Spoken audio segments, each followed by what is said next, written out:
When he was a boy in Telemark, his mother would press her palm flat against the stove wall 6 hours after the fire had gone out. The tile was still warm.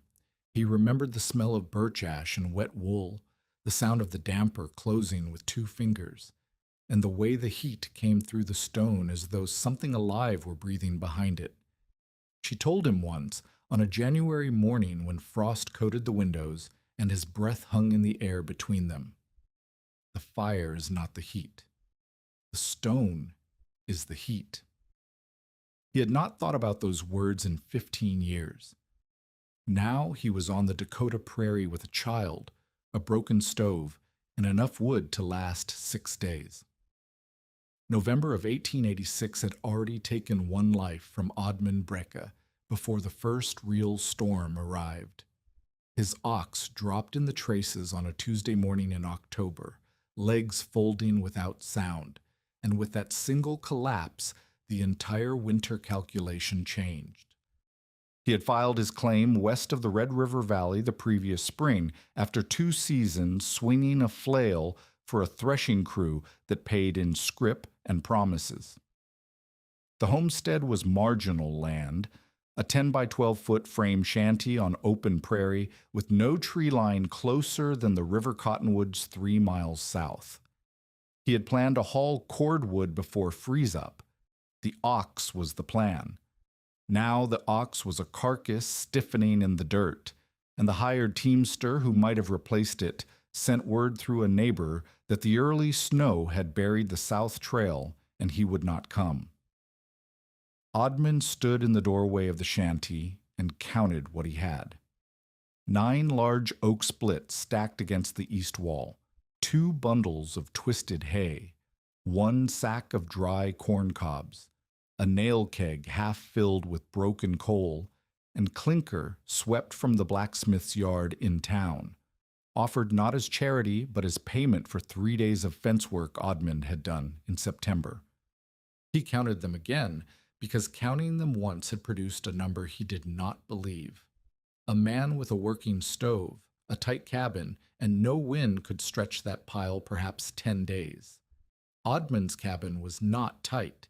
His stove was a cast-iron box with a warped door that let smoke crawl into the room whenever the wind shifted north. And wind on the Dakota prairie did not ask permission. He had one other responsibility that made the math worse. Eli Brecka, 9 years old, his brother's daughter, stood behind him in the doorway, wearing a wool coat 2 sizes too large. Her mother had died of fever near Moorhead in August. Her father had gone east to find work and not returned. Oddman had taken her because there was no one else, and now she coughed every time the stove smoked, which was every time the stove burned, which was every hour they needed heat. He could not leave. He had no team and no money for passage. The claim was the only thing between him and winter labor in a rail camp with a child he could not bring and could not leave behind. Leaving meant losing the filing, losing the land, and becoming the kind of man his father had warned him about, a man with nothing under his feet. The first real blizzard came on a Thursday, 3 weeks after the ox died. It did not build slowly. The sky went from gray to white in the time it took Oddman to walk from the well to the door, and by the time he dropped the pail inside, the shanty walls were shaking. Snow drove through the cracks where the planks had shrunk. It pooled on the floor in thin lines that looked like white thread stitched across the boards. The temperature fell so fast that the water in the pail grew a skin of ice before Oddman could hang his coat. That night he fed the stove every 40 minutes. Each time he opened the warped door, smoke poured into the room before the draft caught, and Eli pressed her face into the blanket and coughed until her ribs hurt.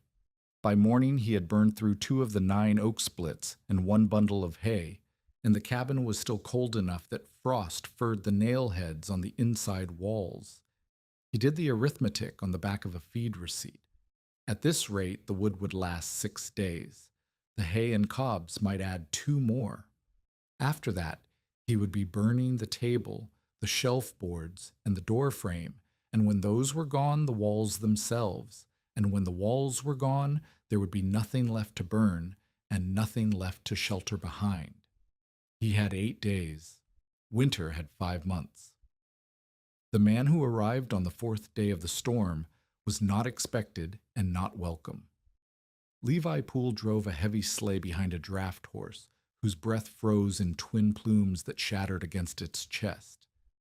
Levi was 58, a former Army quartermaster who had spent the war counting blankets and barrels and boot leather, and he had carried that compulsion to count into civilian life as the township road overseer. His job, loosely defined, was to make sure the trails stayed passable and the settlers stayed alive long enough to pay taxes.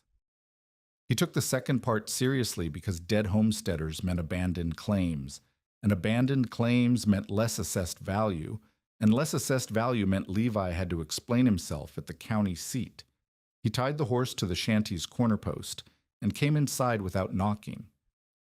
He was that kind of man, not rude, but operating on the assumption that courtesy was a summer luxury. The first thing Levi did was tap the stovepipe with his knuckle. It rang thin. He opened the stove door, looked at the firebed, closed it. He walked the room in 4 steps, which was all the room allowed. He pressed his thumb against the north wall where the plank gap showed daylight. He looked at the woodpile. He looked at Eli. He looked at Oddmund. "How many cords did you put up?" Levi asked. Oddmund told him. Levi stared at the 9 remaining splits, 7 now after the storm, as though Oddmund had told him the cabin was built on water. "That is not a woodpile," Levi said. "That is kindling for a man who has a woodpile." He pulled off one glove and held his bare hand near the stove. The iron was hot, but the heat dropped to nothing within 2 feet. "Your stove draws too hard. The pipe is pulling heat straight out. You are warming the sky." He pointed at the warped door. "And that gap is feeding cold air into the firebox faster than the wood can keep up. A man burns through what you have in 6 days if he is careful. 3 if the wind comes straight." Oddmund said he knew. "You have a child in here," Levi said, and the way he said it was not a question but an indictment. Eli sat on the rope frame bed with her knees drawn up. She did not look at Levi.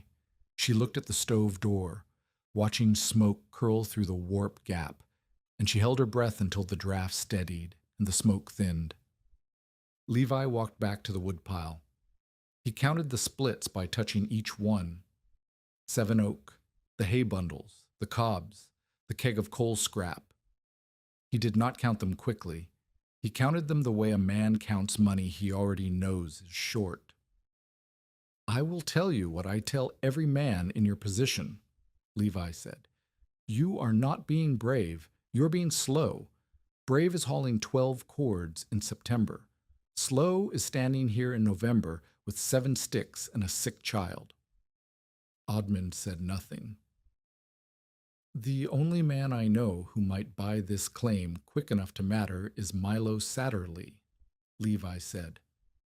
"He has been asking about the quarter section east of here. Yours sits between his fuel lot and the river. He would give you enough to get the girl on a train." Through the crack in the door, Oddmund could see the sleigh, and beyond it, the white nothing of the prairie. He thought about Milo Satterlee. Milo ran the general store in town and hauled cordwood from the river bottoms at winter prices. Milo was the kind of man who smiled when other men's oxen died, not because he was cruel, but because dead oxen were good for the fuel business. "What does Satterlee offer?" Oddmund asked. $9, Levi said. "Maybe 11 if you leave the stove."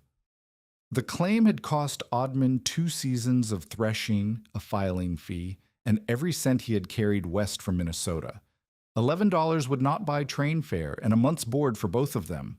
It would buy survival measured in weeks, not years.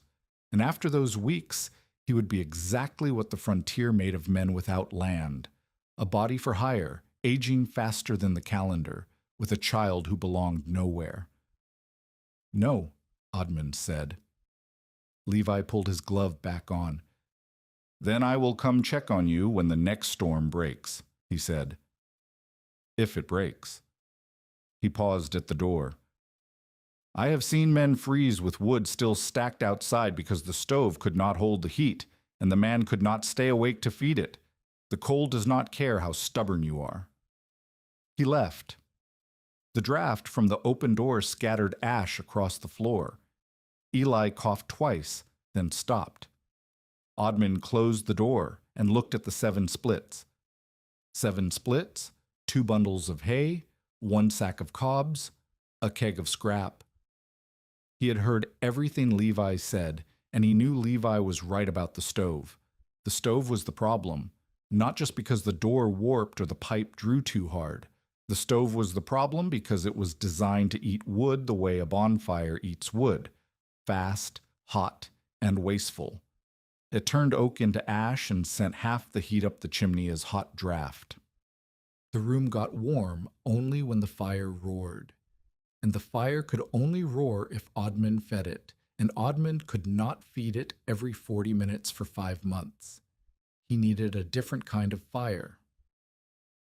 The memory came to him that night, after Eli had fallen asleep and the stove was ticking as the iron contracted in the cold.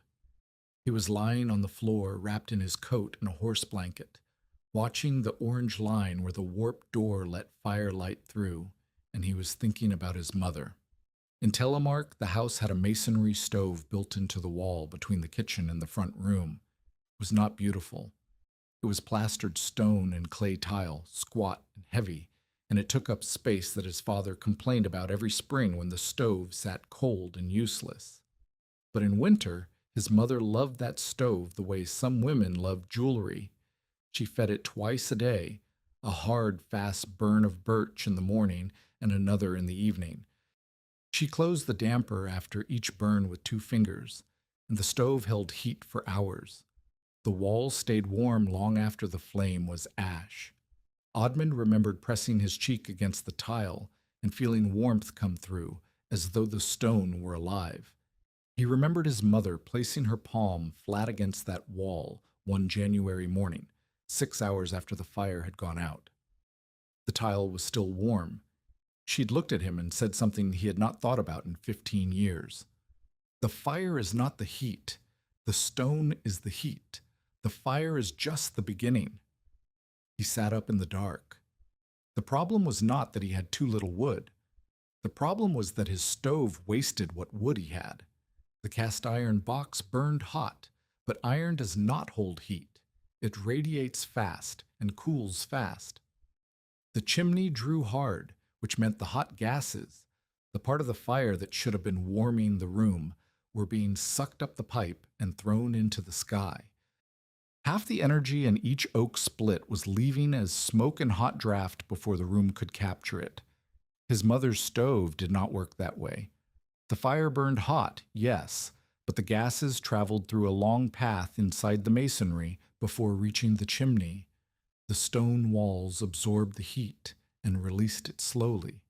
The fire lasted an hour. The warmth lasted 8. Odmund did not have masonry. He did not have tile. He did not have a skilled stove builder or 100 pounds of moreite. But he had a cast iron shell. He had seen 3 weeks ago a collapsed creamery oven east of town with firebrick scattered in the weeds. Firebrick held heat, clay-sealed joints, and if he could build a path, a throat, a channel, a turn, that forced the hot gases to travel farther before escaping, the heat would stay in the room instead of leaving through the pipe. He would not starve the fire. He would make the fire's heat stay. The idea was not safe. If he tore apart his only stove and the new design failed, he would have no stove at all, no backup, no second chance. A man with no stove in November in Dakota Territory was a man with a very specific kind of future, and it ended in the spring when the snow melted and someone found what was left. But the arithmetic of the existing stove was just as fatal. It was only slower. 7 splits at 2 per night gave him 3.5 more nights of heat. After that, he was burning furniture, and furniture burned fast and gave weak heat. And after the furniture was gone, the only thing left to burn was hope, and hope had a caloric value of 0. He had to change the stove or die on a longer schedule. By morning, Oddmund had sketched the shape on the back of a feed receipt using a charcoal stub. It was crude, a vertical feed opening where wood would stand on end and burn from the bottom, a narrow side channel. He called it the burn throat, where the gases would be forced sideways through a space tight enough to keep them hot. A tall riser, insulated with firebrick and packed clay, where the gases would climb and burn a second time because the temperature inside would be high enough to ignite what the first flame had missed. And then a downward turn into a wider box of stacked brick where the heat would be absorbed before the cooled gases finally reached the chimney. He did not know the word for secondary combustion. He did not know anyone had named these principles. He knew what his mother's stove did, and he knew enough about draft and chimney pull from watching smiths and bakers to understand that a tight, hot path made fire behave differently than an open, leaky one. The risk list was specific. If the draft reversed, smoke would fill the cabin and Eli would choke. If the clay cracked from heat cycling, embers could reach the plank wall and the cabin would burn. If the chimney cooled too much at the top, creosote would clog the pipe within weeks. If he misjudged the air supply during an overnight burn, the fire would die at 3 in the morning and the room temperature would drop below freezing before he could restart it. Every one of those failures killed them.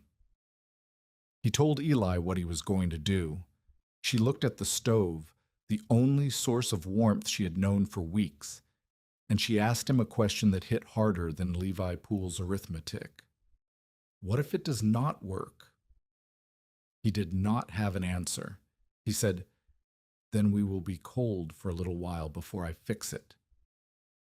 She looked at him the way children look at adults who are lying, which is to say she looked at him without blinking and said nothing. She was 9. She knew what cold meant. She had buried her mother in it.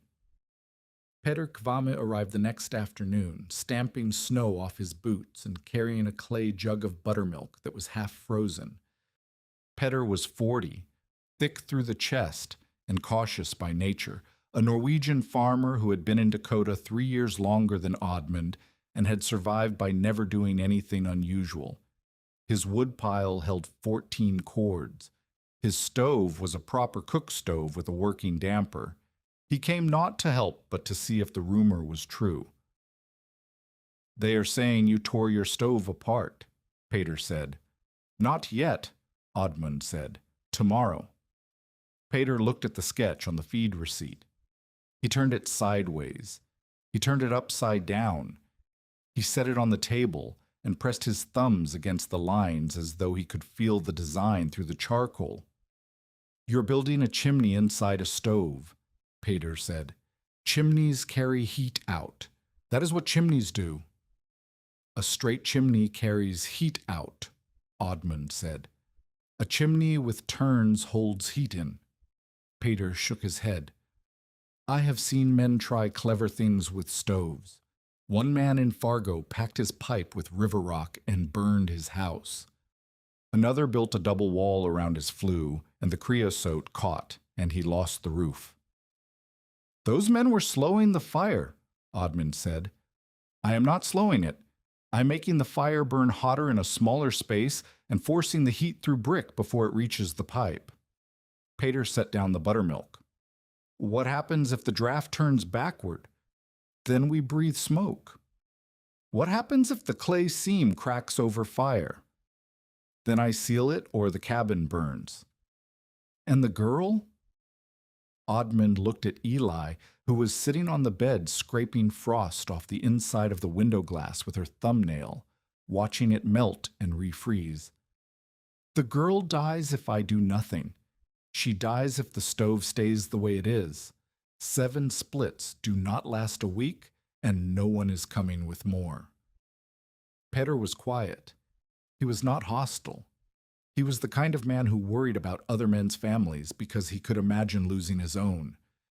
He picked up the buttermilk and set it on the shelf near the stove where it would thaw. "I think you're wrong," Peter said, "but I think you know that." He left. The buttermilk stayed. The word reached Satterley's store by the following day. Oddmund Breke was tearing apart his only stove in the middle of November. The phrase traveled the way phrases did in small settlements, passed from one stopping point to the next, gaining color with each telling. By the time it reached Milo Satterley's counter, it had become entertainment. Milo Satterley was 46, built like a man who had never missed a meal, and he operated the general store, the fuel yard, and an informal lending operation that worked on handshake terms and winter desperation. He sold cordwood at prices that rose with the temperature's fall. A cord that cost $3 in September cost $6 in December and $9 in January if you were desperate enough. Milo did not set these prices out of malice. He set them because he could, and because desperate men paid what he asked, and because no one in the settlement had organized an alternative. Oddmund's failure served Milo twice. First, a desperate man without fuel would buy cottonwood at any price, paying with labor or land if cash ran out. Second, Oddmund's claim sat between Milo's fuel lot and the river bottoms where the best cutting happened. If Oddmund abandoned the claim or died on it, Milo could file and own the shortest haul road in the township. The day after Peter's visit, Milo pulled a sled up to Oddmund's shanty with 2 hired men and 3 armloads of cottonwood, the worst fuel wood available, soft and fast-burning, barely better than hay. He set the wood against the wall without asking. "Neighborly gesture," Milo said. He was smiling. The smile had a ledger behind it. "I heard you are rebuilding your stove in the middle of a cold spell. That takes a particular kind of confidence." "Or a particular kind of arithmetic," Oddmund said. Milo looked at the woodpile, 6 splits now, and at the sketch pinned to the wall with a roofing nail. "I will make this simple," Milo said. He pulled a folded paper from his coat. "This is an option on your claim. You sign it, you get the cottonwood free and $9 cash. If spring comes and you want to stay, you buy the option back for 12. If spring comes and you are dead, I file the claim, and your niece gets the $9 wherever she ends up." Oddmund looked at the paper. The language was plain enough, but the arithmetic was not. An option at 9 with a buyback at 12 meant Milo would own the claim for $3 profit if Oddmund could not pay in April. And Oddmund would not be able to pay in April because there was no work in April and no money before the threshing season in July. "No," Oddmund said. Milo folded the paper back into his coat. "I will leave the cottonwood," he said. "Consider it a deposit on your good judgment." He looked at the chimney. The smoke coming out was thin and erratic, pulsing with each gust of wind. "No smoke means no fire," Milo said. "No fire means I should come back with witnesses." He left the cottonwood. He took the sled. Oddmund stood in the doorway and watched him go, and the wind blew snow through the gap between Oddmund's boots, and Eli coughed behind him. If you have ever built something that no one around you believed in, something that people called foolish before they understood what you were doing, tell us about it in the comments. We read every one. The next morning, Oddmund stripped the stove. He started before dawn because the work would make the cabin unlivable for hours, and he wanted every minute of daylight. He pulled the pipe sections apart first, setting them against the wall where the soot would not reach the bedding. Then he unbolted the stove door and laid it on the floor. The firebox was a simple iron box, 18 inches across and 14 deep, with a flat grate at the bottom and a collar at the top where the pipe connected. He left the box in place because it was bolted to the floor plate and because the iron shell would become the outer frame of the new design. The firebrick had cost him a full day he could not afford. 2 days before, he had walked to the collapsed creamery east of town, 3 miles through snow that reached his knees in the drifts, and pried bricks from the fallen oven arch with a claw hammer and a flat bar. The mortar was old lime, crumbling, and most of the bricks came free in one piece. He carried them back in a grain sack, 11 bricks per trip, 3 trips, 33 bricks total. His hands bled from the edges. His shoulders ached from the weight and the awkward carry through deep snow. When he got home after the 3rd trip, Eli had kept the fire alive by feeding corn cobs one at a time, counting them out loud the way Oddman counted the wood splits. Now he laid the bricks on the floor and sorted them. 31 full bricks, 12 halves from breaks, 7 cracked pieces that might serve as fill. Eli counted with him, touching each brick and announcing its condition. She had taken to counting things the way Oddman did, as though keeping track of numbers was a form of prayer. He mixed the ceiling clay in a tin pail, ash from the stove. River clay he had dug in October and stored in a sack under the bed. Water from the snow melt. He worked it with his hands until it was smooth, the color of creek mud, and he could roll it between his palms without it cracking. The first brick went inside the iron shell, flat against the back wall. He pressed clay into the joint between iron and brick, smoothing it with his thumb. The second brick went beside the first, forming the back of the feed throat. The opening was 4 inches wide. He measured it with a stick he had cut to length because he did not own a ruler, and because a 4-inch gap was what his mother's stove had used for the damper channel, and his mother's stove had worked for 30 years. The work was slow. Each brick had to be tested for fit, trimmed if needed with the claw end of the hammer, and set with enough clay to seal but not so much that the clay would crack when it dried. The burn tunnel, the side channel where gases would travel horizontally, required the most precision. 4 inches wide, 6 inches tall, running along the bottom of the iron shell. He lined it with half bricks stood on edge, packed clay around them, and checked the channel by holding a candle at one end and watching the flame pull sideways. The flame pulled. The draft was there. He had a throat.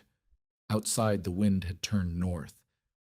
He could hear it in the way the shanty walls buzzed, a low vibration that meant the air was coming straight off the open prairie with nothing to slow it. The temperature was falling. He could feel it in the iron shell when he pressed his hand against it. The metal was cold now, no residual heat, and the room was dropping toward freezing. He had to keep building. The chimney riser, the vertical section where gases would climb and burn a second time, needed to be at least 30 inches tall, insulated on all sides. He stacked bricks in a narrow column, 3 bricks across, packing the gaps with ash and broken brick pieces for insulation. The clay seams he pressed tight with the heel of his hand, then smoothed with a wet rag. Each seam was a potential failure point. Each seam was a place where smoke could leak, or heat could escape, or a crack could open and let embers touch wood. Eli brought him water without being asked. She had stopped counting the bricks and started watching the shape emerge from the iron shell. She said it looked like the stove had swallowed a smaller stove. Oddman told her that was almost exactly right. By midday, the riser was halfway up. His knuckles were raw from pressing clay. His back ached from crouching inside the narrow space between the stove and the wall. The room temperature had dropped below freezing. He could see his breath, and the water pail had a thick crust of ice. He wrapped Eli in every blanket they had and told her to stay on the bed. Then the first seam cracked. He heard it before he saw it. A small sound like a knuckle popping, and a thread of dry clay dust fell from the joint between the third and fourth brick in the burn tunnel. He pressed his thumb against it and felt the gap. The clay had dried too fast in the cold air. The brick edges had not bonded. When the stove heated and the brick expanded, that gap would open further. Smoke would bleed through. Or worse, the clay would crumble entirely and the tunnel wall would shift, blocking the gas path and turning his design into a smoke box. He sat back on his heels and stared at the crack. The room was silent except for wind and the sound of Eli breathing through her mouth because her nose was too cold to work properly. Outside, the sky was the color of iron. The temperature was still falling. He did not know how to fix the clay. His mother's stove had been built by a mason who understood how clay behaved around heat, how fast to dry it, how thick to lay it, what to mix into it to keep it from shrinking. Odmund was not a mason. He was a threshing crew laborer who had watched his mother close a damper and remembered the warmth of a wall. The distance between watching and building was the distance between knowing a song and singing it in front of strangers. But there was no mason within 20 miles, and no time to find one if there were. He scraped out the cracked seam with the edge of a nail. He remixed the clay thinner, added more ash, and repacked the joint. This time, he pressed harder, working the clay into the brick pores with his thumbnail until the surface was smooth and dark. He did not know if it would hold. He would not know until fire tested it, and fire was not patient with guesses. The downward turn, the section where the gases would drop from the riser into the heat storage box before reaching the chimney, required the most careful work. He stacked 2 courses of brick to form a flat chamber, wider than the riser, with a gap at the bottom where the cooled gases would exit toward the pipe collar. The idea was simple. Hot gas rises. If you force it downward before it can escape, it gives up heat to the brick on the way down. The brick stores the heat. The chimney receives cooler, slower gas instead of a roaring column of wasted energy. But simple ideas built with cracked brick and river clay in a freezing cabin are not simple at all. Every joint was a negotiation between what he wanted the clay to do and what the clay was willing to do. The cold made the clay stiff. The dry air pulled moisture out of the seams before they could cure. He found himself breathing on the joints to keep them damp, his breath fogging and freezing on the iron shell inches away. Eli asked him if the stove would work by tonight. He said he did not know. He said it quietly, because he was not certain, and because lying to a child about cold is a sin that the cold will punish. The chimney connection was the last piece he could finish today. He fitted the 6-inch pipe collar back onto the iron shell and sealed the joint between the pipe and the brick exit channel with a thick ring of clay, pressing it smooth with both thumbs. The pipe was cold. The clay wanted to slide off the iron. He held it in place with one hand while reaching for a strip of torn shirt to wrap the joint and keep the clay compressed while it set. When he stepped back, the shape inside the stove looked nothing like a stove. It looked like the ruin of something. Bricks standing at odd angles. Clay smeared across iron, a narrow throat leading into a passage that turned and climbed and turned again before reaching the pipe. If Levi Poole had walked in at that moment, he would have called it evidence of madness. If Milo Satterley had seen it, he would have started writing up the claim transfer. But Odmund could see what it was supposed to be. He could see the path the fire would travel. He could feel, in the weight of the brick, the heat it would hold. He could hear his mother's voice in the design, even though the design looked nothing like her stove and she had been dead for 12 years. The wind hit the north wall like a hand, and the plank gap whistled, and 6 oak splits stood against the east wall like the fingers of a hand that was already closing. Torgrim Asen did not come to help.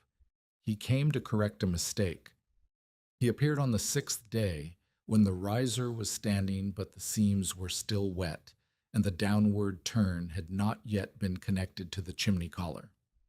Odmund had done a small test burn the night before, just shavings and corncob in the feed throat.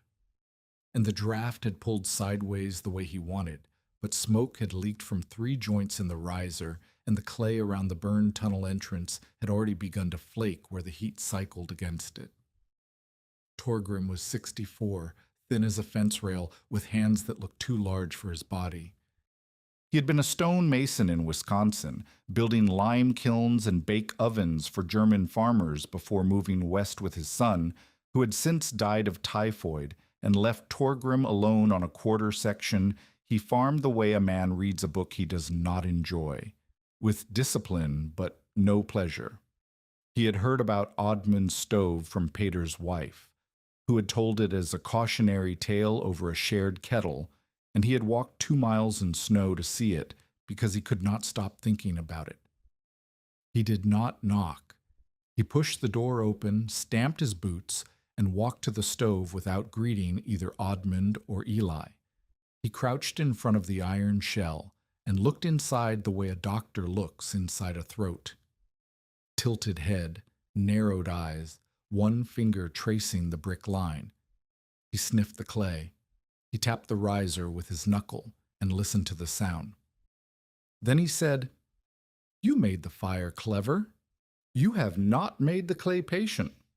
Oddmund asked him what he meant. Torgrim picked a flake of dried clay off the burn tunnel joint and held it between his thumb and finger. It crumbled. "This is river clay with ash," he said. "River clay shrinks when it dries. Ash makes it shrink faster. Every time you fire this stove, the clay will expand. Every time the fire dies, the clay will contract. After 4 or 5 cycles, the seams open and your clever fire pushes smoke through the gaps instead of through the channel." "What should I use instead?" Oddmund asked.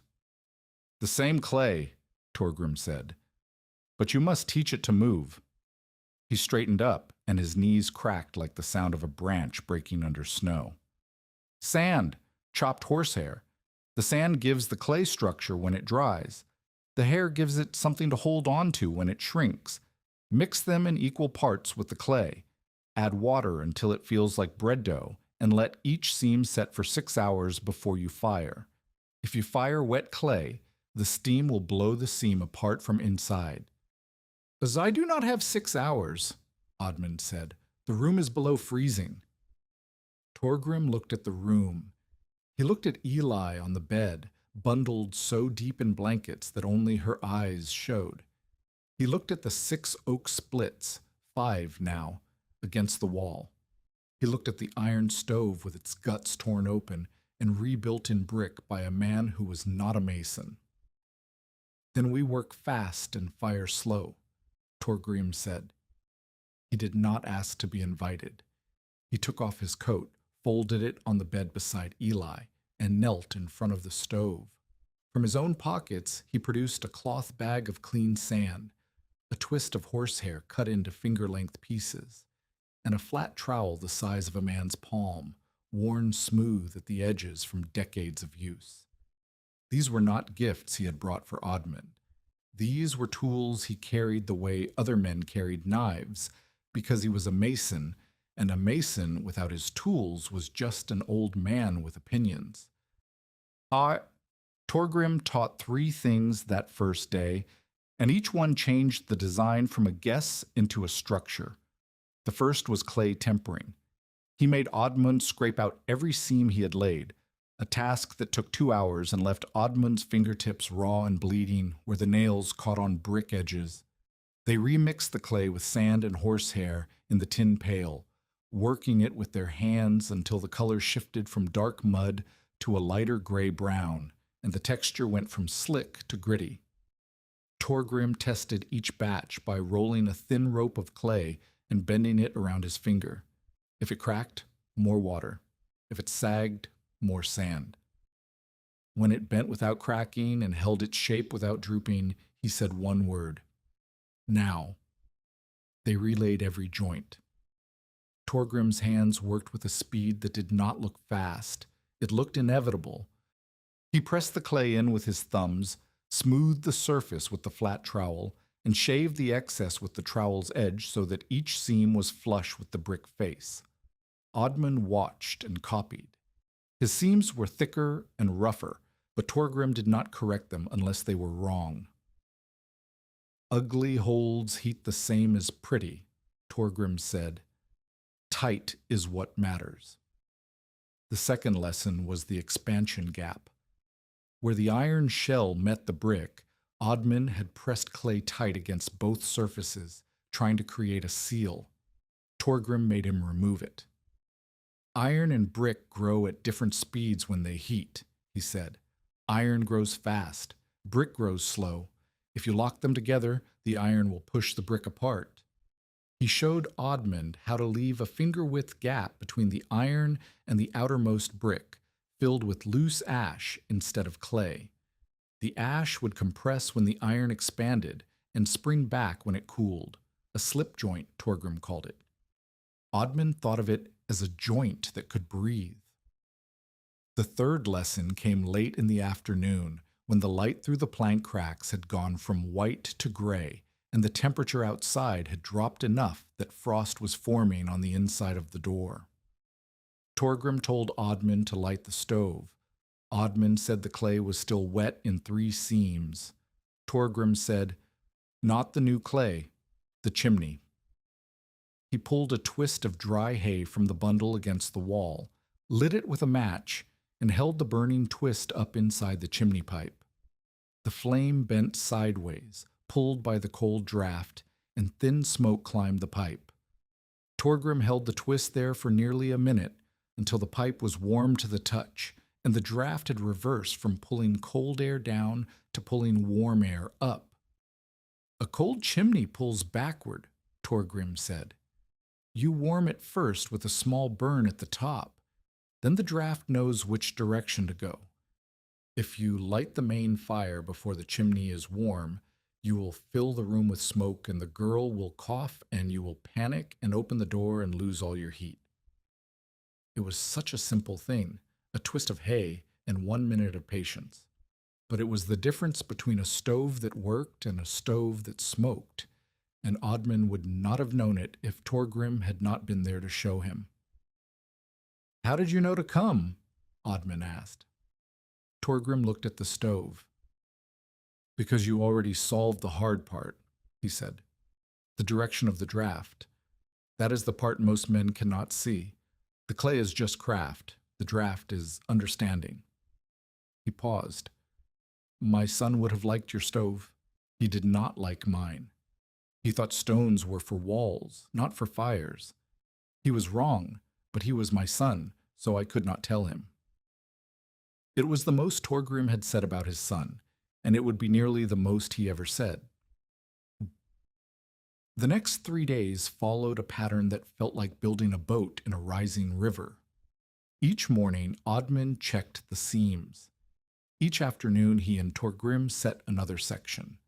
Each evening, the temperature dropped further and the sky pressed lower, and the wind shifted to angles that found new cracks in the shanty walls. Day 2 of the rebuild, the 7th since the first storm, Oddman finished the burn tunnel. He and Torgrim ran a candle flame along every joint. Where the flame bent inward, the seal was tight. Where it flickered or bent outward, there was a leak. They found 4 leaks. They fixed 3. The 4th was in a cracked half-brick that could not hold clay, and they had no replacement.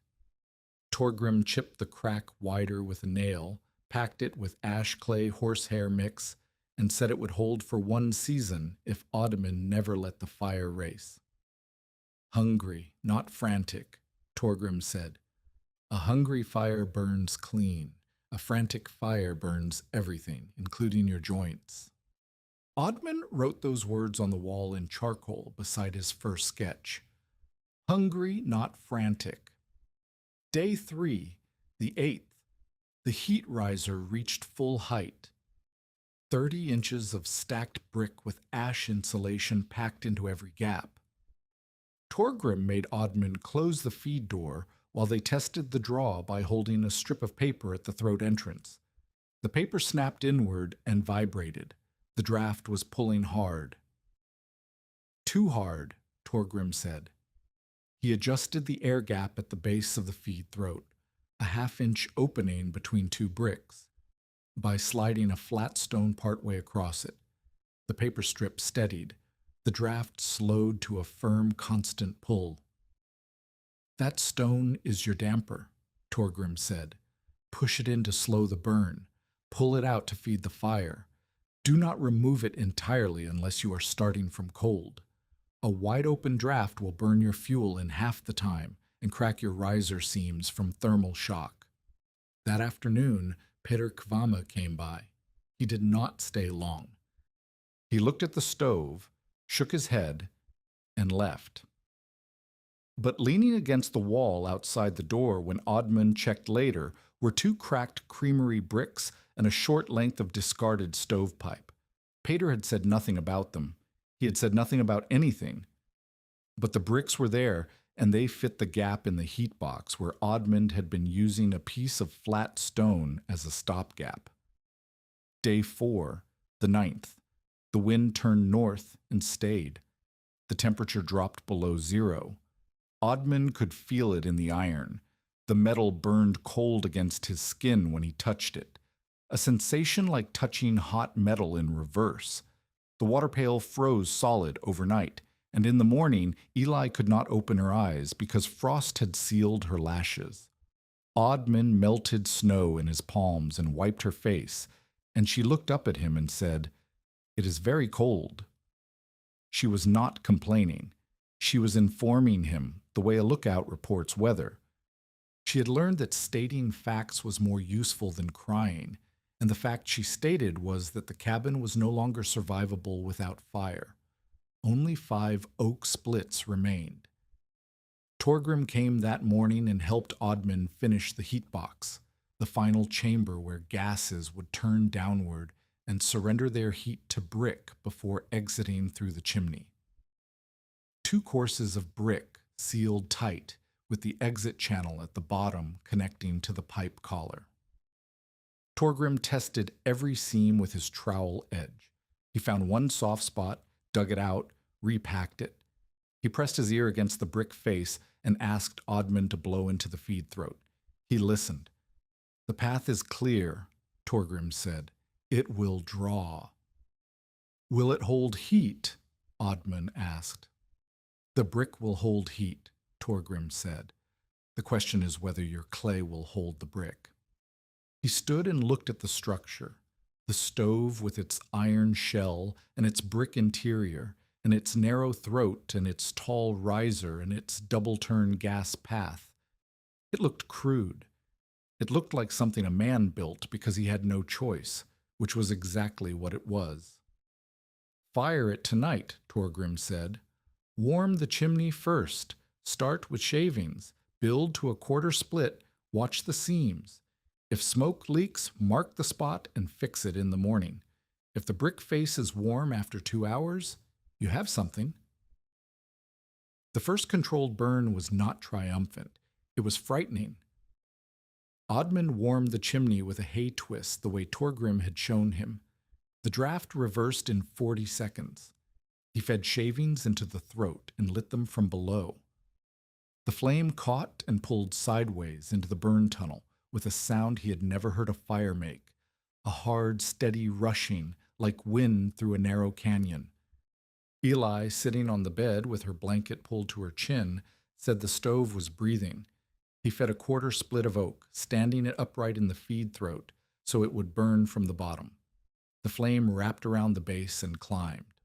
Within 2 minutes, the rushing sound deepened. Through the gap where the warped iron door had been, now fitted with a clay-sealed piece of stove plate that Torgrim had bent to fit, he could see no flame at all. The burn was happening inside the tunnel, out of sight. The only evidence was sound and heat. He marked time on the wall with charcoal. 5 minutes, draft steady. 12 minutes, flame sound constant. The burn tunnel entrance glowed orange at the edges. 30 minutes. The first brick in the heat box was warm to the touch. 1 hour. The brick face was hot enough that Odmund pulled his hand back. The iron shell above the brick was warm but not hot. The heat was staying in the brick, not radiating through the iron. The chimney pipe near the stove was hot. The chimney pipe near the ceiling was only warm. Heat was being captured before it reached the exit. The cabin temperature rose, not fast, not dramatically. But the frost on the nail heads softened. The ice in the water pail developed a ring of liquid at the edge. Eli removed one mitten. Torgrim arrived in the evening and held a scrap of paper near every seam. 2 seams leaked. Both were in the riser, where the thermal cycling had already begun to work the clay. He marked them with charcoal. They would need repacking in the morning. But the cabin was warm, not comfortable, not like a house. Warm the way a cave is warm, the air still, the walls holding something the fire had given them, the cold outside pressing against the planks but not winning. Levi Poole saw no smoke from the chimney. The pipe discharged a thin, nearly invisible stream of gas that dispersed before it rose 6 feet. To anyone watching from the road, the cabin looked dead. Levy told Milo Satterley that night at the store that Brecca's fire must have gone out. "Then I should come with witnesses," Milo said, and he was not smiling, but his voice had the shape of a smile in it. At midnight, when Odmund believed the burn had stabilized and the brick face was radiating steady warmth into the room, the chimney draft faltered. The rushing sound dropped to a whisper.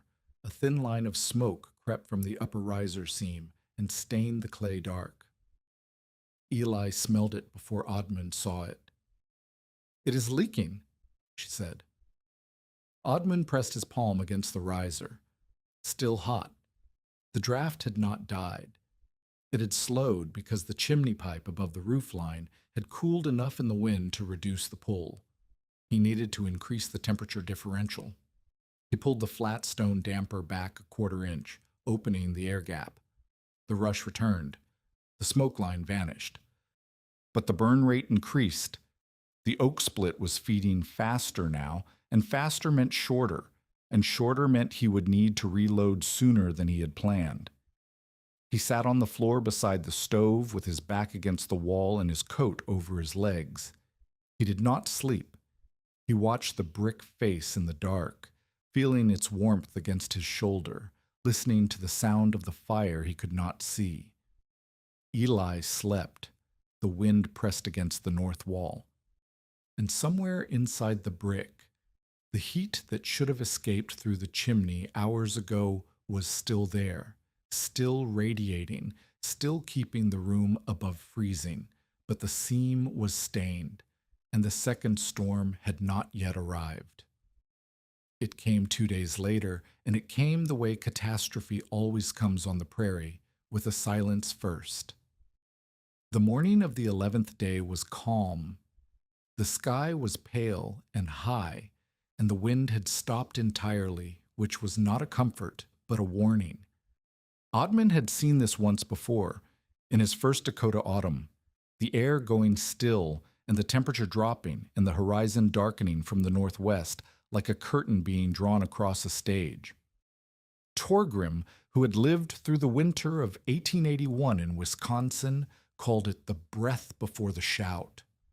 By noon, the sky was gray-green. By 2 o'clock, the first snow was falling, not in flakes, but in grains, tiny and hard, driven sideways by a wind that had appeared from nothing. By 4 o'clock, Odmund could not see Pater's cabin, which was a 1/4 mile east. By 6 o'clock, the shanty walls were shaking again, but harder than the first storm, and the snow was not falling anymore. It was moving horizontally, packing into every crack and gap, building drifts against the walls that climbed a foot per hour. The temperature dropped. Odmund did not have a thermometer, but he knew the stages. When frost forms on the inside of the walls, it is below 0. When the frost thickens to a crust, it is well below 0. When the iron stove hardware, the hinges, the bolts, the pipe collar, Develops a white rime even with a fire burning. The cold has passed beyond what numbers on a farmhouse thermometer can show. Prairie Public would later report Bismarck's December to February average at below zero, with Fargo recording 48 below in January. This storm in late November was the opening argument of a winter that would not relent until April. Odmund had 4 oak splits left, 1 sack of corn cobs. The cottonwood Milo had left, 3 armloads, soft and fast burning, maybe 8 hours of burn time in a normal stove. In his stove, he did not know. He had never tested a full overnight burn with a single large piece. Tonight, he would have no choice. He warmed the chimney with a hay twist.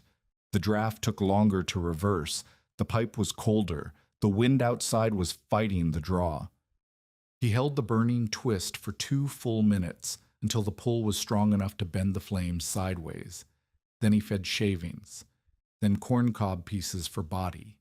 Then he selected the largest oak split remaining, 26 inches long, wrist thick at the narrow end, dense enough that Eli could not lift it with both hands. He stood it upright in the feed throat the way Torgrim had showed him, narrow end down, so the bottom would char first and feed the flame gradually. The fire caught. The rush returned. The brick began to warm, but Torgrim was not coming. He had set out from Pater's place that morning to walk to Odmund's cabin, and somewhere on the quarter-mile stretch he had fallen. Pater found him an hour later, crawling toward the fence line with one leg twisted under him. The bone was not broken, but the knee was swollen to the size of a fist, and Pater half carried him back to his own cabin and set him by the cook stove. Torgrim could not walk. He told Pater to send word to Odmund. He knows enough. Tell him hungry, not frantic. Pater did not send word. The storm was too strong. Odmund was alone. The first hour passed without incident. The oak split burned from the bottom, its narrow end charring steadily, the flame invisible inside the tunnel. The brick face warmed. The cabin temperature climbed from freezing to something bearable, not warm, but not killing. Eli sat on the bed and ate a piece of hard bread with a scrape of lard. She did not cough. The stove was not smoking.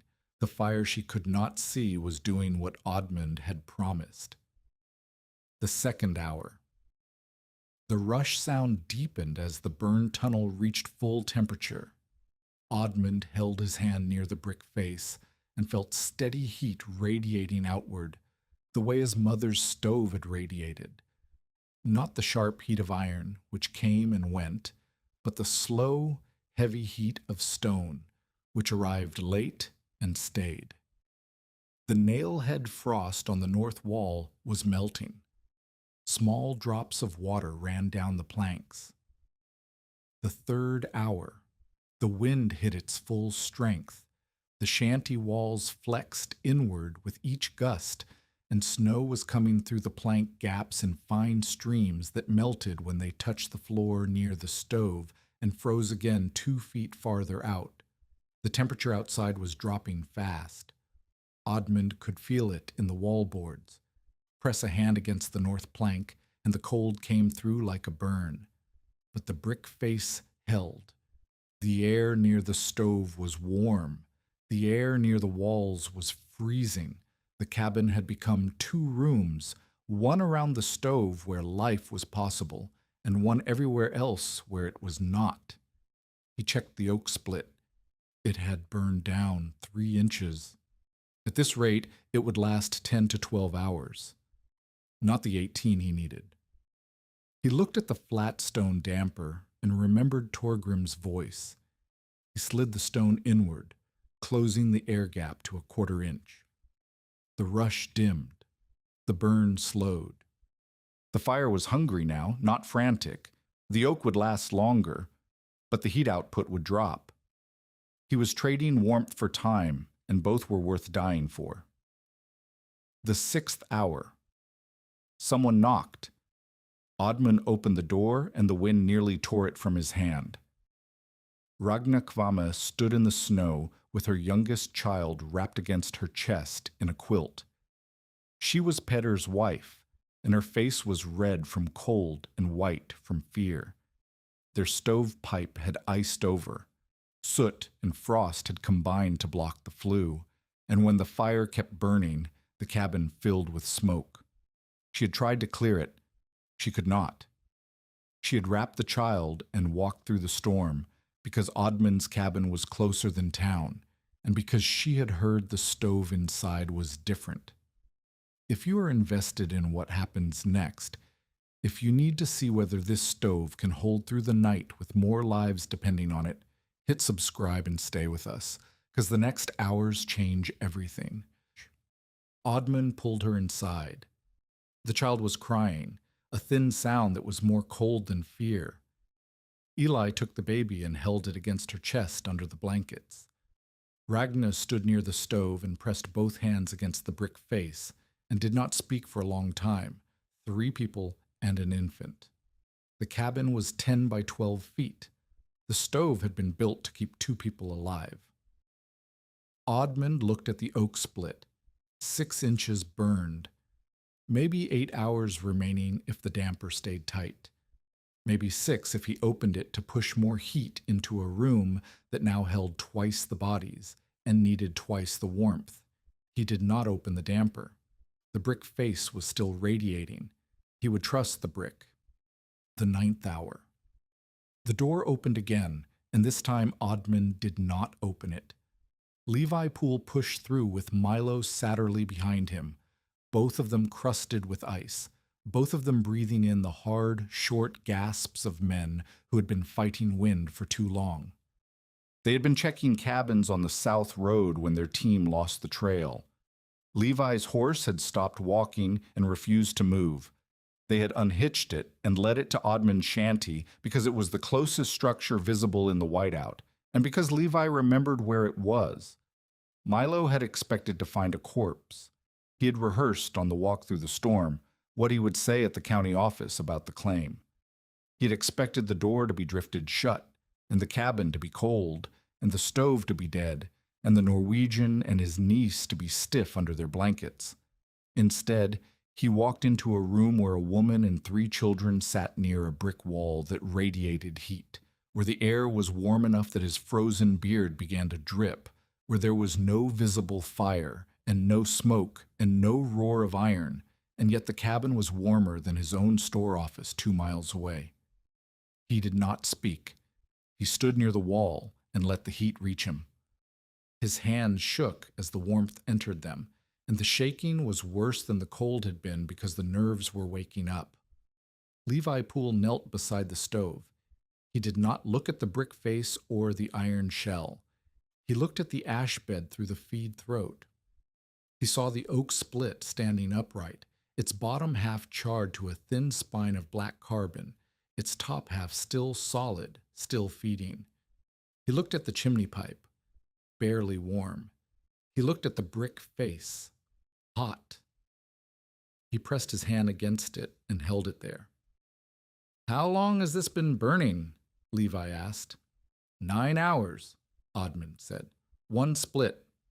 Levi did not reply. He stared at the fire he could not see, and the heat he could feel, and the physics he could not explain. He was a quartermaster. He counted things, and the count was wrong. 1 split should not produce 9 hours of heat, not in an iron stove, not in any stove he had ever loaded. The 12th hour. The wind reached a pitch that made the walls vibrate like drumheads. Snow packed the north wall drift to the height of the eaves. The temperature outside was the kind of cold that killed livestock standing up.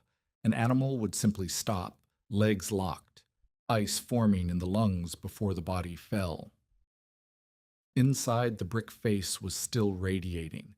The oak split had burned to a spine of coals and char, thin as a man's wrist, still standing upright in the throat. The heat was coming from the brick now, not from the flame. The flame was almost gone. The brick did not care. It had stored 10 hours of combustion heat in its mass, and it was releasing that heat the way a lake releases summer warmth in autumn, slowly, steadily, indifferent to what was happening outside. Then the clay seam split. Odmund heard it, a sound sharper than the first crack, a snap like a twig breaking, and smoke threaded through the upper riser joint in a thin gray line that was visible against the dim firelight. The smoke smelled of creosote and burnt clay. Eli covered her nose. Ragna pulled the baby closer. Milo turned toward the door as though calculating the distance to the cold. Odmund did not panic. He heard Torgrim's voice in his memory as clearly as he heard the wind: wet cloth, clay paste, ash, pressure wedge. He grabbed the rag he had been using to wipe his hands, soaked it in the water pail. The water was liquid now, had been liquid for hours, the first liquid water in the cabin in days, and pressed it against the leaking seam. Steam hissed. He mixed a palmful of clay and ash in the tin lid, worked it fast with his fingers, and pressed it over the wet rag into the gap. The clay was too cold to bond properly. He needed pressure. He took a sliver of oak, a splinter from the chopping, and wedged it between the riser brick and the iron shell, pressing the fresh clay tight against the crack. The smoke line thinned, wavered, vanished.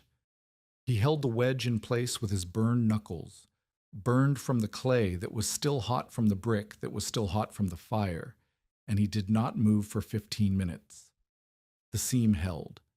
The smoke did not return. Milo Satterley watched the entire repair. He said nothing, but he did not move toward the door again. The 15th hour. The cabin was quiet. Levi dozed, sitting up against the wall. Ragna's child slept. Eli slept. Milo sat on the floor with his knees drawn up and his eyes open, watching the stove the way a man watches something he does not understand and does not trust and cannot stop looking at. The 18th hour. Dawn came gray and late, filtering through the plank cracks as a thin light that barely reached the floor. The wind had dropped. The snow had stopped. The temperature outside was still murderous, but the storm had broken. Inside, the oak split was gone. What remained in the feed throat was a spine of charcoal and ash collapsed to one side, no longer burning, no flame, no rushing sound, no combustion of any kind. The fire had ended sometime in the 16th hour, but the brick face was warm. Odmund pressed his palm against it. Warm, not hot, not the fierce heat of midnight, but warm enough that the air in the cabin was above freezing, warm enough that the water pail was still liquid, warm enough that Eli had slept through the last 3 hours with both mittens off. One oak split. 18 hours. The fire was gone. The heat remained. 2 miles south, Hiram Bell, a bachelor with a full iron stove and 4 armloads of mixed fuel, had survived the night by burning 2 chairs and a shelf. His cabin was standing, but his furniture was ash, and his hands were frostbitten where he had fed the stove without gloves, because the gloves were frozen to the nail by the door. Another family, the Petersons, had survived in their sod-walled root cellar, huddled together for body heat, their house stove cold because the pipe had drifted shut. They were alive. They were not warm. Odmund's cabin was warm. Levi Poole stood up, brushed frost off his coat, and looked at the brick chamber with the expression of a man whose arithmetic had just been disproven by the physical world. He did not congratulate Odmund. He did not apologize. He looked at the stove, and he looked at the ash, and he looked at the warm brick face, and he said something that Odmund would remember for the rest of his life. "I counted wrong," Levi said. "I counted the wood. I should have counted the heat." Then he pulled on his gloves and went outside to find his horse. The sun was a white disk behind cloud. The prairie was white in every direction, featureless, erased. The chimney showed nothing. No smoke, no steam, no sign at all. And inside the brick was warm. But the storm broke on the 12th day, and by the 13th the south trail was passable for a man on foot. Levi Poole and Milo Satterley left that morning without ceremony. Ragna took her child back to Pater's cabin, where Pater had cleared the stovepipe and restarted the fire. The shanty emptied. The brick face cooled slowly through the day, holding warmth past noon, losing it by evening. Oddman reloaded the feed throat with a fresh split and began the burn cycle again. He had 3 oak splits left, but the math had changed. 3 splits at 1 per night gave him 3 nights. 3 nights was enough to reach the next calm spell, and in the next calm spell he could walk to the river cottonwoods and cut green wood, which burned poorly in an iron stove, but might burn clean enough in a brick throat to keep the cabin alive. He was no longer counting days to death. He was counting days to work. The difference was everything. Levi Poole came back 4 days later, not to check on the living, but to organize the dead. Hiram Bell had survived but lost 3 fingers to frostbite. A Swedish family named Lindgren, 8 miles north, had burned their cabin to the foundation, trying to restart a chimney fire, and were sheltering in a neighbor's root cellar. A bachelor on the East Fork had not been found yet. Levi was making rounds, tallying damage the way he had once tallied quartermaster losses. Clinical, thorough, grim. He stopped at Oddman's cabin last. He did not knock this time either, but he stood inside the door for a moment before speaking, and the moment had a weight to it that his first visit had not carried. "I have been thinking about your stove," Levi said. Oddman was mixing a fresh batch of clay for a seam repair. The horsehair was running low. He had pulled some from a fraying saddle blanket and cut it short. "What about it?" Levi sat on the edge of the bed, which he had not done during his first visit, because sitting implied staying, and staying implied respect, and respect was something Levi allocated carefully. The Lindgren place burned because the chimney iced and the creosote caught. Bell lost his fingers because his stove ate wood faster than he could feed it, and he fell asleep and the fire went out, and he did not wake until the cold had already taken his hands. Levi paused. "Your stove did not do either of those things." "It nearly did," Oddman said.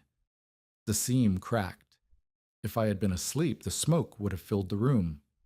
But you were not asleep, because the stove only needed feeding once.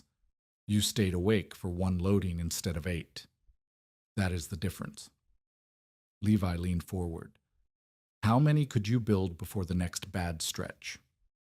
Oddman looked up. This was not the question he had expected. He had expected Levi to ask how the stove worked, or whether it was safe, or whether the clay would hold through a full winter. Instead, Levi was asking about scale. "I do not know," Oddman said. "The brick is the problem. Each stove needs 30 to 40 fire bricks, and I pulled mine from the old creamery. There may be more in the ruin, but not enough for the whole settlement." "The creamery ruin has maybe 80 bricks left," Levi said. "I counted them last fall when I was assessing the property for salvage value. 80 bricks is 2 stoves, maybe 3 if you use halves. 3 stoves will not save the township. 3 stoves will save 3 families. That is 3 families more than nothing." Levi stood. "I am not telling you what to do. I am telling you that I will send people to you, and what you tell them is your business." He pulled on his gloves. "I measured wrong about you. I counted the wood. I should have counted the heat. I will not make that mistake with other men's chances." He left. The door closed. Oddman sat on the floor beside the stove with a palmful of clay drying in his hand, and the understanding that his problem had changed shape. He was no longer trying to survive. He was being asked to help others survive, and the 2 things required different kinds of courage. The first to come was Peter Kvamme, and he came angry. Not angry at Odmund, angry at himself. He stood in the doorway with snow on his shoulders, and his jaw set and said, "Show me." Odmund showed him. He opened the feed throat and pointed the candle flame down the burned tunnel. He explained the direction of the gases, sideways, up, down, out, and how each turn forced the heat into brick instead of into the chimney. He showed Peter the flat stone damper and demonstrated the difference between a 1/4-inch gap and a 1/2-inch gap by holding a strip of paper at the throat and watching it bend. He placed Peter's hand on the brick face and then on the chimney pipe and asked him which was hotter. Peter pulled his hand away from the brick. "The wall," he said. "In your stove, which is hotter, the pipe or the room?" Peter was quiet. He knew the answer. Every man with an iron stove knew the answer. The pipe was always hotter. The pipe carried the heat away. The room got what was left, which was never enough. "I burned 3 armloads last night," Peter said. "Full splits, dry oak. My cabin was cold by 4 in the morning, and my wife was feeding corn cobs by 5. You burned 1 split, and your cabin was warm at dawn." He looked at the stove the way he had looked at the sketch, turning it over in his mind, trying to find the trick, not believing there was none. "I told you this was foolish." "You brought me bricks," Odmund said. Peter did not deny it. He did not confirm it. He said, "Can you build one in my cabin?" "Not the same one. Your stove is different. Your cabin is bigger." "But the same idea." "Yes. If I have brick and clay and a day to work." "I have brick," Peter said. "There are 8 firebricks behind my woodshed from when we tore down the old pig shelter. And I have clay from the creek bank, and I have a day, because the weather is calm and my wife will not let me rest until the stove is fixed." He left. He came back an hour later with the bricks in a sack, and his oldest boy carrying the clay in a bucket. They were the first students, though neither Peter nor Odmund used that word. Over the following week, 5 families sent someone to look at Odmund's stove. Each visitor arrived with the same expression, skepticism softened by desperation, and each left with a different understanding of what fire could do inside a room. Odmund did not charge. He drew the design on the back of a flour sack with charcoal, the same sketch he had made on the feed receipt but larger and cleaner, with the dimensions written in words because not everyone could read numbers. 4 inches by 6 for the burn tunnel, 30 inches for the riser, a finger-width expansion gap between iron and brick. He wrote Torgrim's rule across the top. Hungry, not frantic. He gave the flour sack to the first family that asked and drew another for the next. By the end of the week, 3 flour sacks were circulating the settlement, each one copied slightly differently, each one carrying the same core design. Milo Satterley heard about the flour sacks. He heard about them the way a man whose business depends on winter desperation hears about anything that reduces winter desperation, with the particular attentiveness of a merchant watching his market disappear. Milo sold cordwood. Cordwood prices rose when families burned more. Families burned more when their stoves were wasteful.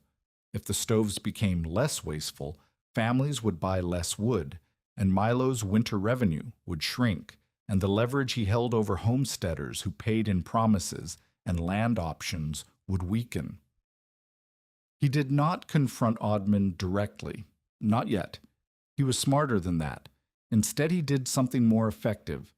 He rode to the collapsed creamery east of town, and over the course of 2 days he hauled every remaining firebrick, 83 bricks, as Levi had estimated, to his fuel yard and stacked them behind the store.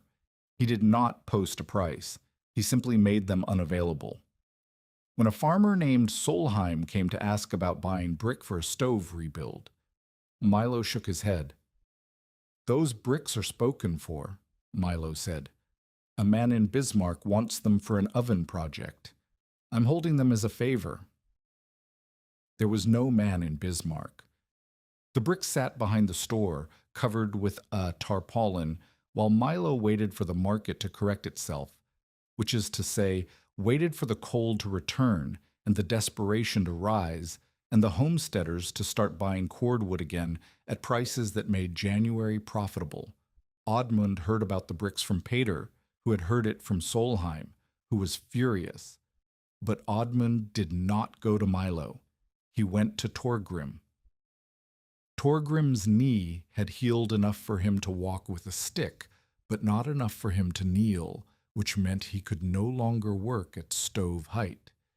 He sat on a chair in Pater's cabin, where he had been staying since the fall, and listened to Oddmund describe the brick problem with the patience of a man who has seen many problems and knows that most of them have shapes you can walk around. "You do not need creamery brick," Torgrim said. "Firebrick holds heat better than field stone." "Firebrick holds heat longer. That is not the same as better." Torgrim shifted his bad leg and winced. "A river cobble the size of your fist, heated to full temperature, will radiate for 3 hours. A firebrick the same size will radiate for 5. But a wall of cobbles will hold more heat than a wall of firebrick because you can stack cobbles tighter, and there is more mass." He looked at Oddmund. "The burn throat needs firebrick because the temperature is highest there. The riser needs firebrick because it must insulate. But the heat box, the storage chamber, can be anything that holds heat. Riverstone, broken crockery, clay tile, even packed earth if the earth is dense enough." It was a disagreement disguised as a lesson.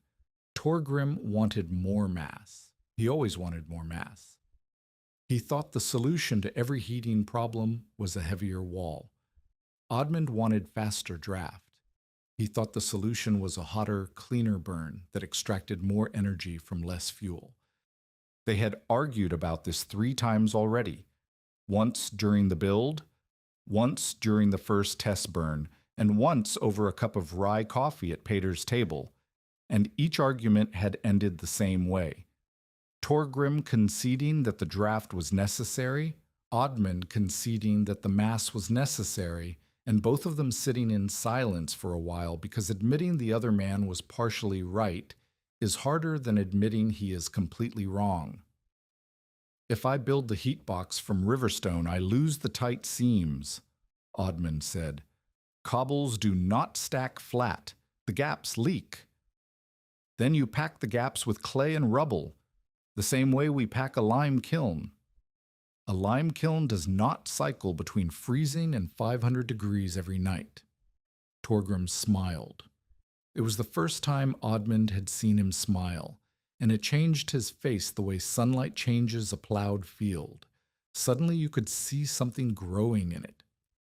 "Then you build the heat box with an outer wall of cobble and an inner lining of the fire brick you have left. 6 bricks, 8, enough to face the hottest surface. The cobble does the storing, the brick does the protecting." It was a good solution. It was a better solution than what Oddmund had been building, because it used less of the scarce material and more of what the prairie provided for free. Oddmund did not say this aloud, because Torgrim already knew it, and saying it aloud would have been the kind of compliment that embarrassed men who worked with their hands. They spent the afternoon drawing plans for what Torgrim called the second stove, not a copy of Oddmund's, but an adaptation for cabins with different dimensions, different stove shells, and different fuel supplies. Some families burned twisted hay. Some had access to lignite from surface deposits. Some had nothing but corn cobs and cottonwood. The design had to breathe differently for each fuel, and Torgrim knew the adjustments because he had spent 40 years building ovens for bakers, who each wanted a different heat for a different bread. "Hay burns fast and cool," Torgrim said. "You need a wider throat so the volume can compensate for the low heat. Lignite burns slow and dirty. You need a tighter riser so the gas temperature stays high enough to burn the sulfur off. Corn cobs burn somewhere between bass, fast but hotter than hay. The throat stays the same, but you shorten the burn tunnel by 2 inches so the fire does not outrun the draft. They tested each adaptation by building miniature versions on Peter's kitchen table, using broken brick fragments and clay. Torgrim could not kneel, so he sat and directed while Oddmund stacked the pieces. It looked like children building with blocks, but each block placement had a reason, and when Torgrim said, "Move it a finger's width north," Oddmund moved it exactly that much, because a finger's width in a burn tunnel was the difference between clean combustion and a room full of smoke. On the 4th day of their collaboration, Torgrim told Oddmund about the best oven he had ever built, a bread oven for a German baker in Sheboygan who wanted the heat to hold for 6 hours after a single firing so he could bake through the night without reloading. Torgrim had built the oven with double walls of limestone, a firebrick hearth, and a flue path that turned 4 times before reaching the chimney. The baker used it for 11 years. When the baker died, his son tore it out and installed an iron range because iron was modern and stone was old. Torgrim had walked past the bakery a year later and smelled the bread. It was not the same. "Stone remembers heat," Torgrim said. "Iron forgets it the moment the fire stops. That is not a philosophy.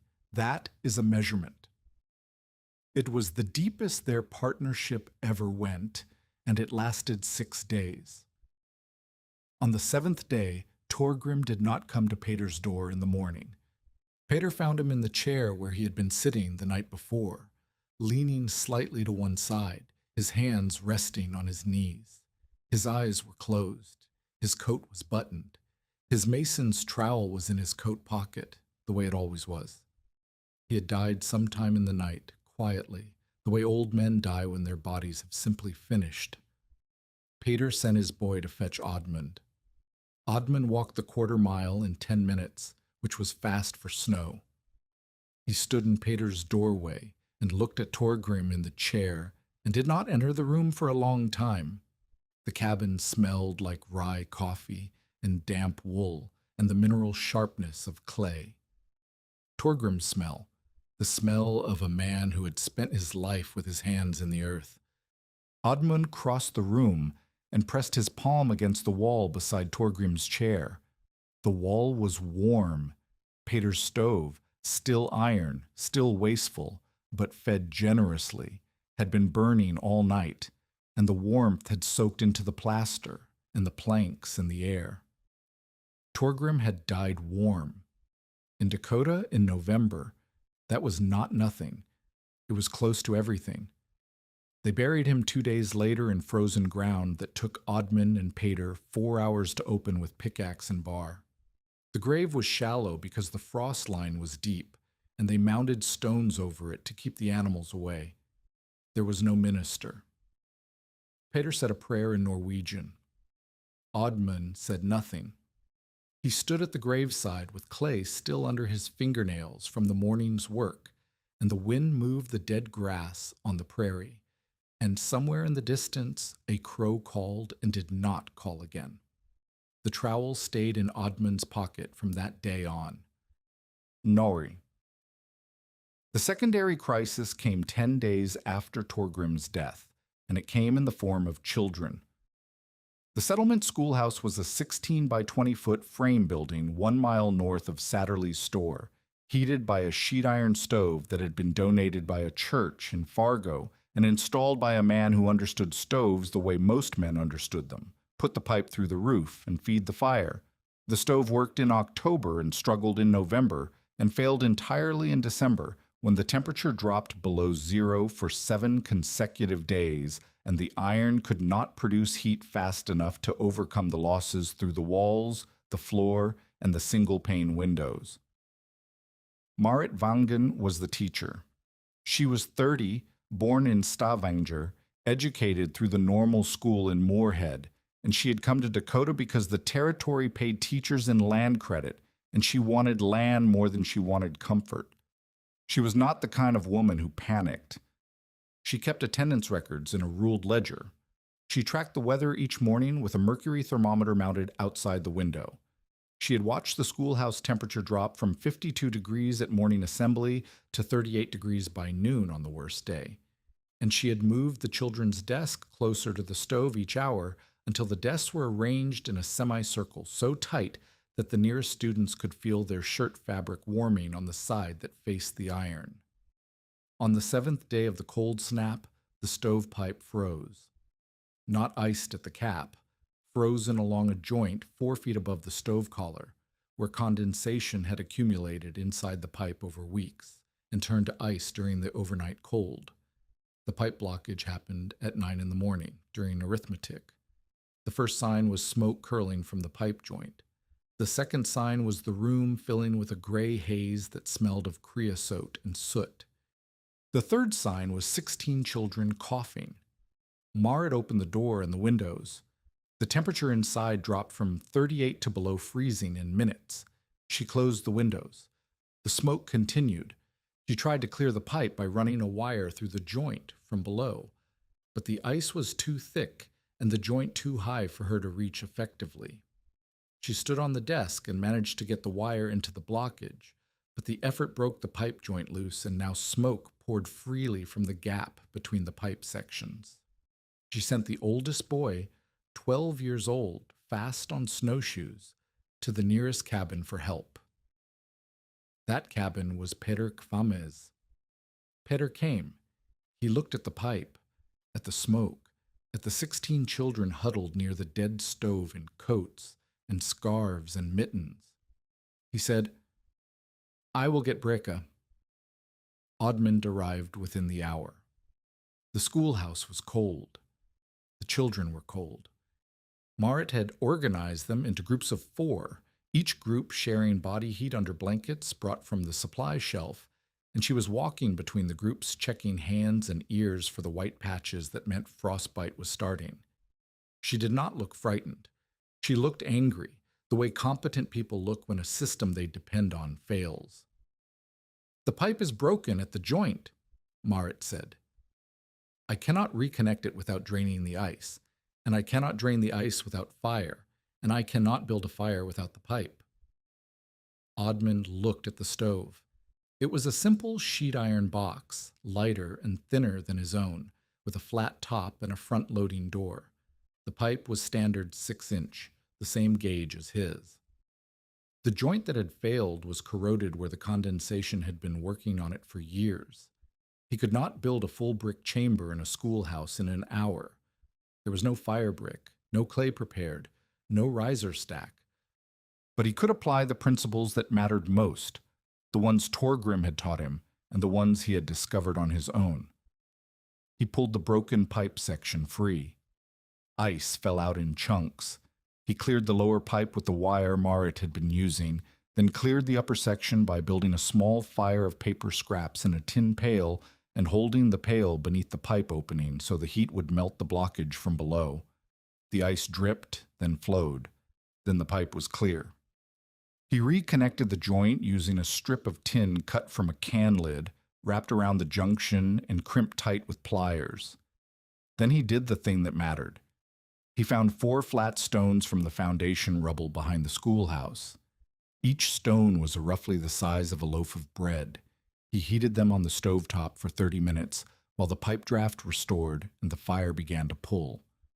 When the stones were hot enough that water sizzled on their surfaces, he wrapped each one in cloth and placed them on the floor in the 4 corners of the desk semicircle. "Stones hold heat," he told Marit. "The stove will heat the stones. The stones will heat the room after the stove cools. It is the same principle, just smaller." It was not a brick chamber. It was not a rebuild. It was a man applying what he had learned in the simplest way he could, because 16 children were cold and there was no time for elegance. Marit watched him work. She did not say thank you. She said, "How long will the stones stay warm?" 2 hours after the fire dies. Maybe 3 if you keep the doors closed. That is not long enough for a school day. "No," Oddmund said. "For that, You need a different stove. She looked at him. Can you build one? Not today. I did not ask about today. If this story reminds you that the simplest knowledge, the kind passed from one person's hands to another's, can save lives, share it with someone who needs to hear it. Oddman built the schoolhouse heater the following week during the next calm spell. He did it from memory because Torgrim was dead and the flour sack drawings did not cover a stove this large. He used the sheet iron shell as the outer frame, firebrick from his dwindling supply for the burn throat and riser, and river cobbles packed with clay for the heat box. Torgrim's design, the one they had argued about, the one that used less of the scarce material and more of what the land provided. He added a small preheated air slit above the burn path, a modification he had discovered by accident when a cracked seam in his own stove had admitted a thread of air that made the flame burn bluer and cleaner. The crack had been a flaw. The slit was the flaw made deliberate. He worked alone. Marit stayed in the building, teaching arithmetic to the children who had come despite the cold, and she watched Oddman between lessons the way you watch a man doing something you do not yet understand but intend to. He mixed the clay with sand and horsehair, Torgrim's proportions, 3 parts clay to 1 part sand to a fistful of chopped hair, and he packed each seam with the flat trowel that had been in Torgrim's pocket and was now in his. The trowel's worn edge fit the joints the way a key fits a lock. He did not think about this. He thought about the throat angle and the riser height, and whether the cobbles he had chosen from the river bank were dense enough to hold heat through a school day. Twice he stopped and stood back and looked at the work the way Torgrim would have looked at it, head tilted, eyes following the gas path from throat to tunnel to riser to heat box to chimney. The first time he saw nothing wrong. The second time he saw that the riser insulation was thin on the north side, where the wall was closest. He pulled 3 cobbles, repacked with an extra layer of ash clay fill, and the riser was sound. The schoolhouse heater drew on the first try. Marit recorded the temperature at morning assembly, 47 degrees inside. By noon, it was 54. The stove consumed 1 armload of mixed fuel, split oak and cottonwood, through the school day, and the brick face was still warm when the children went home. Marit wrote the burn times in her ledger beside the attendance records. She wrote the fuel amounts. She wrote the morning and noon temperatures. She did this not because Oddman asked, but because she was the kind of person who believed that if something worked, the proof should exist in a form that could be read and repeated. She did not yet know that this habit would matter more than the stove itself. Meanwhile, Milo Satterley was not finished. The copied stoves were spreading, 3 now, plus the schoolhouse, and 2 of them had been built badly. One farmer had used green clay that cracked in the first firing and leaked smoke for 3 days before he sealed it. Another had set his brick too close to the plank wall, and the heat had scorched the wood dark. No fire started. No one died. But the failures gave Milo what he needed. He walked into the schoolhouse on a Tuesday after the children had gone and stood in front of Marit's desk with his hat in his hands and his face arranged into the expression of a concerned citizen. "I have come to report a safety matter," Milo said. "Oddman Brecka has been teaching people to build stoves out of scrap brick and creek clay, and 2 cabins have nearly caught fire." Marit looked at him. "Which cabins?" Milo named them. Marit wrote the names down. "Were the stoves built according to Oddman's design?" she asked. "I do not know his design. I know the results. The results in this building are that 16 children are warm," Marit said. "Were the results in those cabins that someone was hurt?" Milo's jaw tightened. "Not yet. But a man who teaches dangerous methods without proper training is responsible for what happens when those methods fail." It was not an unreasonable argument. It was the kind of argument that sounds right to people who are afraid, and Milo knew this because fear was the currency he traded in. He left the schoolhouse and went to the county office, where he filed a written complaint requesting that Oddmund Breka be prohibited from building or instructing others in the construction of modified stove chambers until a public safety inspection could be conducted. The county clerk told Milo that a hearing would be scheduled after the new year. Milo smiled. January was the cruelest month. By the time the hearing came, the cold would have done his arguing for him. Ui Oddman heard about the complaint from Levi Poole, who delivered it with the expression of a man who has been asked to do something he considers both necessary and absurd. Satterley filed on you, Levi said. He says your stove designs are a fire hazard. He wants a public hearing. Are they a fire hazard? Oddman asked.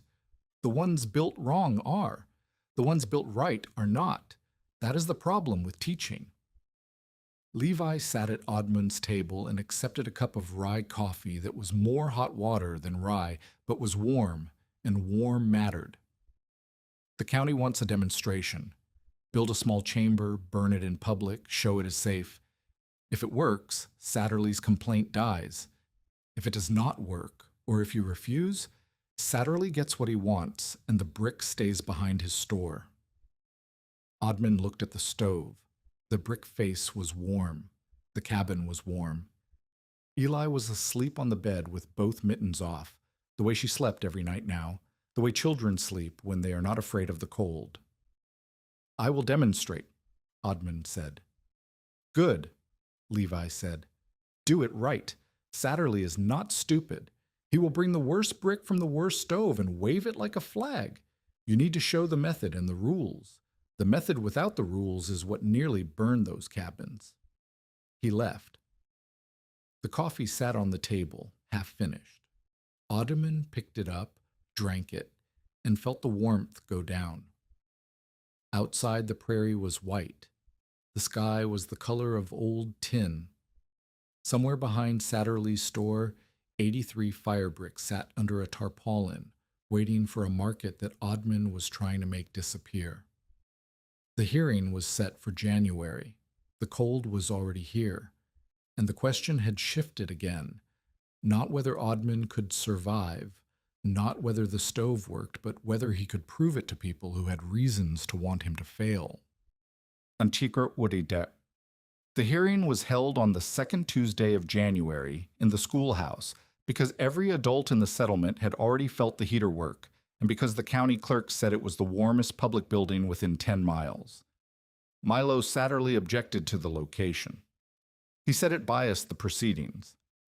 The clerk, a tired man named Holm, who had ridden 12 miles from the county seat through 6-degree air, told Milo he was welcome to hold the hearing outdoors if he preferred unbiased conditions. 23 people came. They sat on the children's benches, and the desks pushed against the walls. The schoolhouse heater burned behind Oddman, its brick face radiating a steady warmth that reached the back row. The chimney showed almost nothing. Several of the men who had come to watch kept glancing at the pipe through the window, as though expecting the absence of smoke to be disproven at any moment. Milo spoke first because Milo had filed the complaint. He stood at the front of the room with his hat in his hands and his voice carrying the reasonable, measured tone of a man who has practiced being reasonable. He said he was not against innovation. He said he was not against Oddman Breka. He said he was concerned about safety, and he had evidence. He produced a cracked fire brick from a cloth bag. The brick was split along a clay seam, blackened on one side, and the crack ran the full width. He held it up the way a lawyer holds evidence, turned so everyone could see it, angled toward the light. This brick came from a stove built according to Breka's design, Milo said. It was installed in the Solheim cabin 3 weeks ago.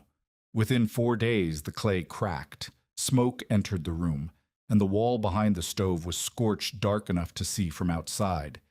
If the Solheim family had been asleep, that scorch mark would have been a fire, and that fire would have been a death. The room was quiet.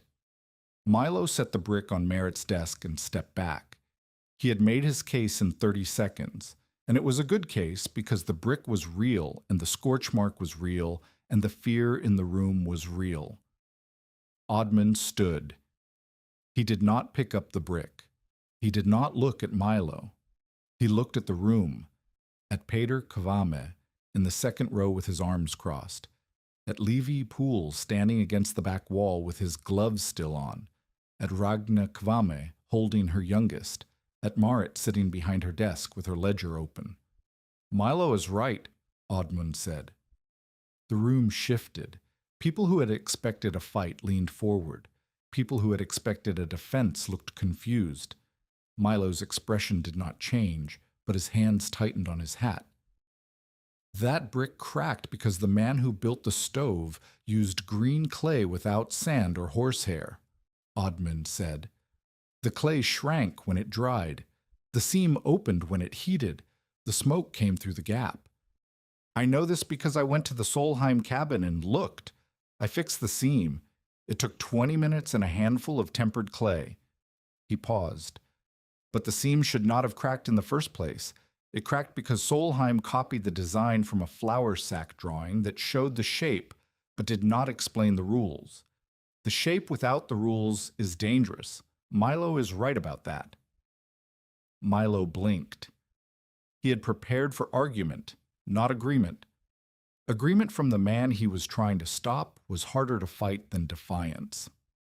"The design works," Oddman said. "You're sitting in its proof. This room has been warm since October with half the fuel the old stove used. The pipe does not ice because the gases leave cool, not hot. The brick holds heat for hours after the fire dies. Marit has measured it." Marit opened her ledger. She did not stand. She read the numbers from her seat, the way a person reads numbers when the numbers are the argument, and the person is just the voice. Morning temperature, noon temperature, fuel consumed, hours of heat retained. She had recorded every school day since the heater was installed. The old stove had burned 3 armloads per day and lost heat by 2 in the afternoon. The new heater burned 1 armload and held warmth past dismissal. The children had not worn mittens indoors since November.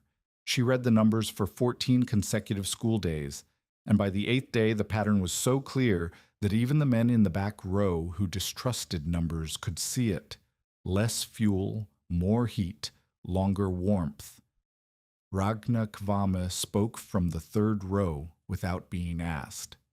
She said she had been inside Oddmund's cabin during the worst night of the November storm with her infant, and the cabin had been warmer than any room she had entered that winter, and the stove had burned 1 oak split through the night while her own stove at home had consumed 3 armloads and gone cold by morning. She said this in a flat voice, without drama, because she was a farmer's wife and farmers' wives reported facts. Solheim, the man whose copied stove had cracked, stood and said the crack had been his own fault. He had used clay from his yard without mixing sand because the flour sack drawing did not say to add sand. He said Oddman had come to fix it in 20 minutes and had shown him how to temper the clay correctly. He said his stove had burned clean since the repair and his fuel use had dropped by half. "But the design has rules," Oddman continued. "Clay must be tempered with sand and horsehair. Brick must not touch plank walls without a clearance gap. The chimney must be warm before the main fire is lit. The damper must be set to hungry, not frantic, which means a 1/4-inch air gap for dry oak and a 1/2 inch for cottonwood or hay. The expansion joint between iron and brick must be filled with loose ash, not hard clay.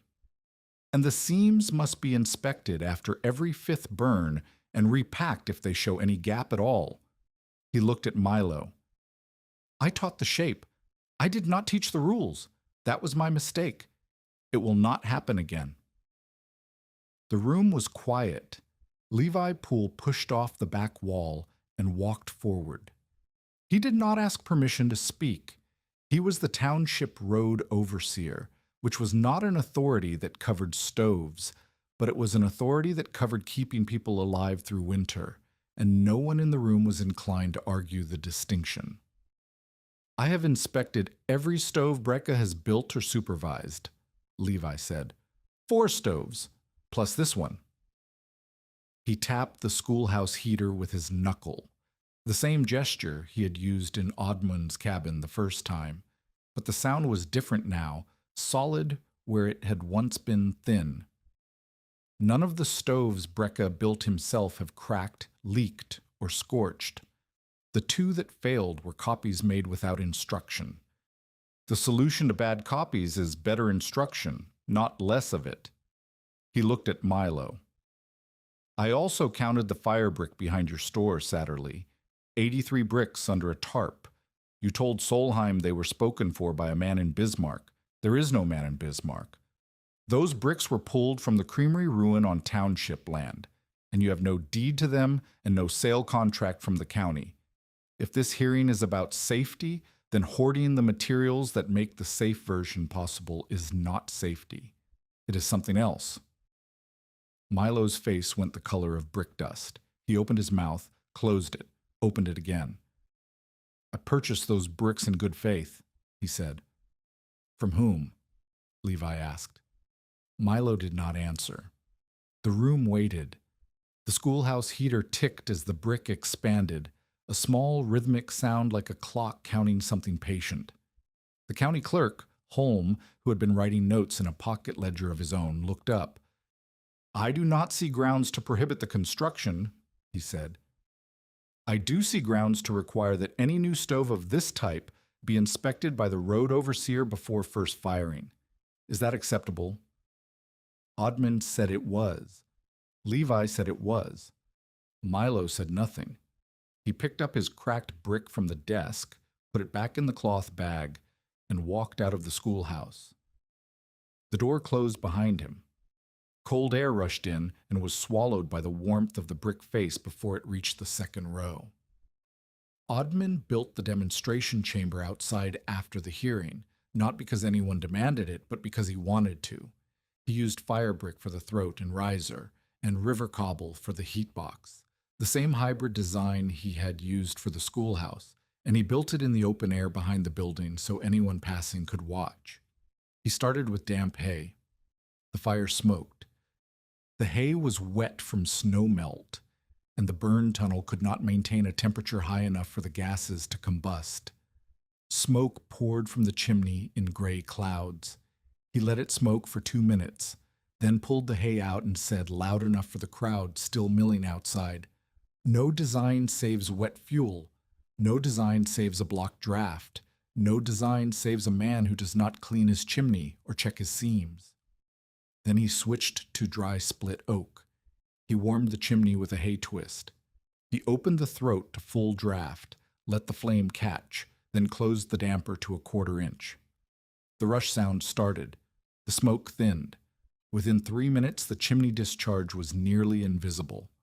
A faint shimmer of heat, nothing more. He placed his hand on the brick face. He waited. He looked at the people watching. He said, "This is not the fire. This is the stone. The fire is just the beginning." He had not planned to say his mother's words. They came because they were true, and because the moment was the kind of moment that draws truth out of a man the way a chimney draws smoke. Levi Poole, still standing at the back, gave final authority to the method in 6 words that settled the matter for everyone who heard them. "This is not witchcraft, it is rules."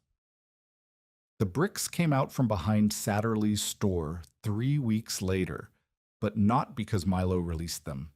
The county clerk's note about township land and the absence of a deed had made its way to the assessor's office, and a letter arrived informing Milo that salvage from the creamery ruin was public property and could not be held or sold without a county auction. The auction never happened.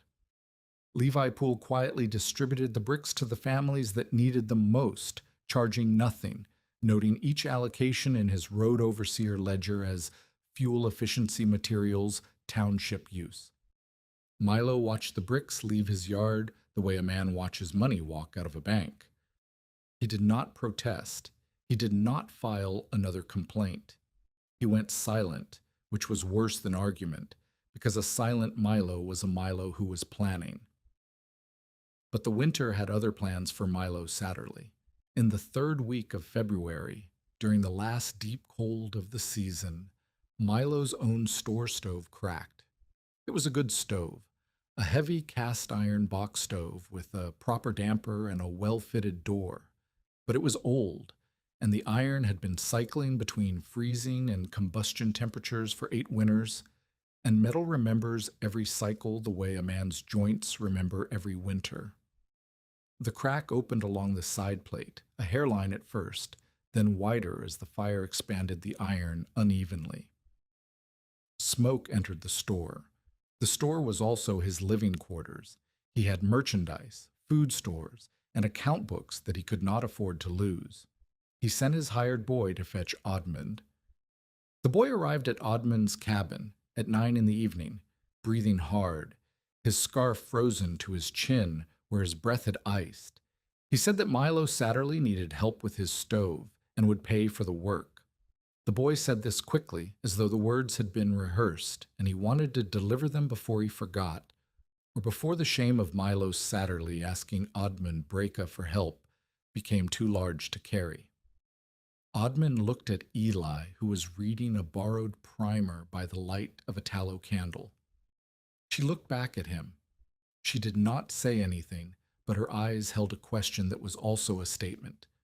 The man who tried to buy your claim for $9, who hoarded the brick, who filed the complaint, who smiled when your chimney showed no smoke, that man is asking you to come. Odmund put on his coat and walked to Satterley's store. The walk was 1.5 miles through snow that had crusted enough to hold a man's weight every third step and collapse under him every fourth. The moon was half full, and the air was still, and the cold was the kind that made the inside of his nose sting with each breath. He did not hurry. He did not slow. He walked the way a man walks toward something he has already decided to do, which is to say he walked without debating it. Milo was standing outside in the cold. The store door was open to vent the smoke, and the interior was hazy, the shelves and counter visible as dark shapes behind a gray curtain. Merchandise was stacked on the porch, bolts of cloth, canned goods, a barrel of flour, the things that smoke and soot would ruin. The account books were in a box at Milo's feet, because the account books were what Milo valued most, and what a man saves first tells you what a man values most. He looked at Odmund the way a man looks at a doctor he has been telling everyone is a quack, with the particular discomfort of needing help from someone you have tried to destroy. "The side plate is cracked," Milo said. "I cannot seal it. The iron will not hold clay." Odmund went inside. The smoke was thick but clearing through the open door. The stove was still hot. The crack ran 8 inches along the left plate, and he could see the glow of coals through it. He examined the stove, the floor clearance, the pipe, the walls. The store had more space than a shanty. The ceiling was higher. The stove sat on a stone pad. "I can patch the iron with a plate and bolts," Odmund said. "That will hold for this winter, but the stove is failing. By next fall, you will need a new one or a rebuild." "What kind of rebuild?" Milo asked, and the words cost him something visible. A tightening of the jaw, a flicker of the eyes toward the door, as though he was measuring whether anyone on the road could hear him asking Odmund Breka for stove advice. "The kind with brick inside," Odmund said. Milo was quiet. The cold pressed in through the open door. The account books sat in their box at his feet. The store was everything he had, the way the claim was everything Odmund had, and the stove was the thing that kept everything from freezing. "I have dry brick," Milo said. "Then we start there," Odmund said. There was no apology. There was no speech. There was a man with dry brick and a man who knew what to do with it, and the winter was not interested in the history between them. Odman patched the iron plate that night with a piece of stove metal and 4 bolts, and he packed the gap with ash clay mix and told Milo to keep the fire moderate until the patch set. He came back 3 days later with firebrick and began the throat. Milo watched the build the way Pater had watched, turning the idea over, looking for the trick, not finding one. On the second day, he held a brick while Odmund set a seam, and he did not speak, but his hands were steady, and he did not drop the brick. Marit Vangen and Oddmund Brekke's partnership did not begin with courtship. It began with a disagreement about record keeping.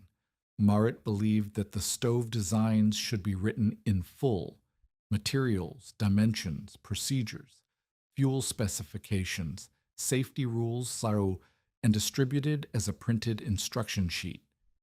Oddman believed the designs could only be taught by demonstration, because the hands learned what the eyes could not read. A man who reads your instructions and builds a stove that kills his family will blame the instructions, Marit said. A man who watches you build and then kills his family will blame himself. That is the same result, Oddman said. A dead family. It is not the same result.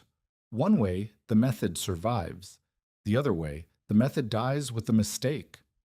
She was right, and Oddman knew it, and knowing it irritated him the way being corrected by someone smarter always irritates a person who is used to being the smartest one in the room about this particular subject. Marit was not smarter about stoves. She was smarter about how knowledge travels, which was a different kind of intelligence and the kind that Oddmund lacked. They worked together through the rest of the winter and into the spring. Marit wrote the instruction sheets in clear, ruled script with labeled diagrams that Oddmund drew and she corrected for proportion.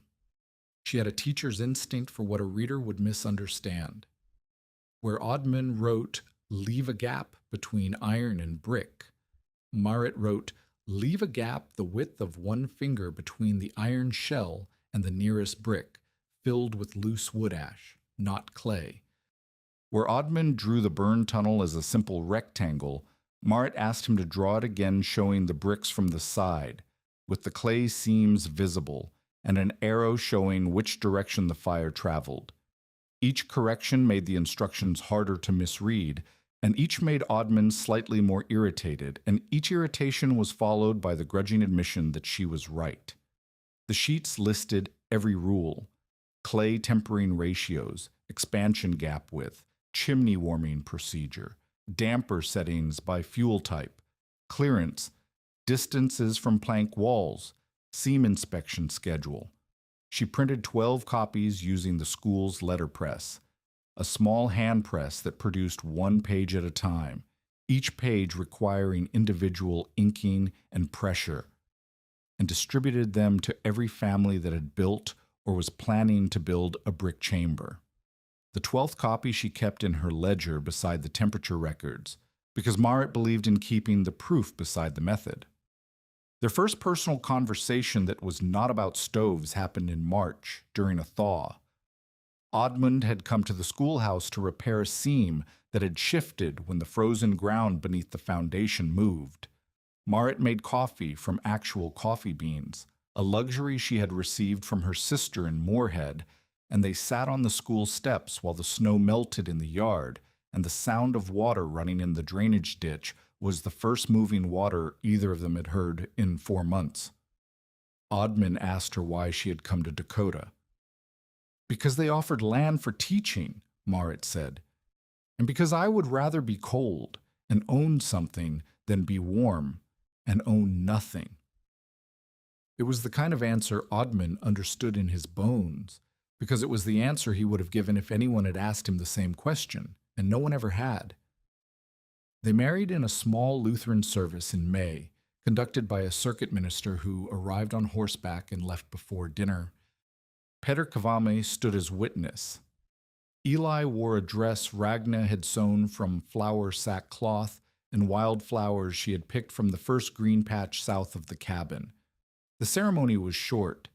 The day was warm. The stove was cold for the first time since October, and the brick face, which had held heat through so many nights, was cool to the touch and quiet. By the following autumn, 7 cabins in the schoolhouse had brick chambers of one kind or another. Not all were identical. Some used firebrick throughout. Some used the cobble and brick hybrid.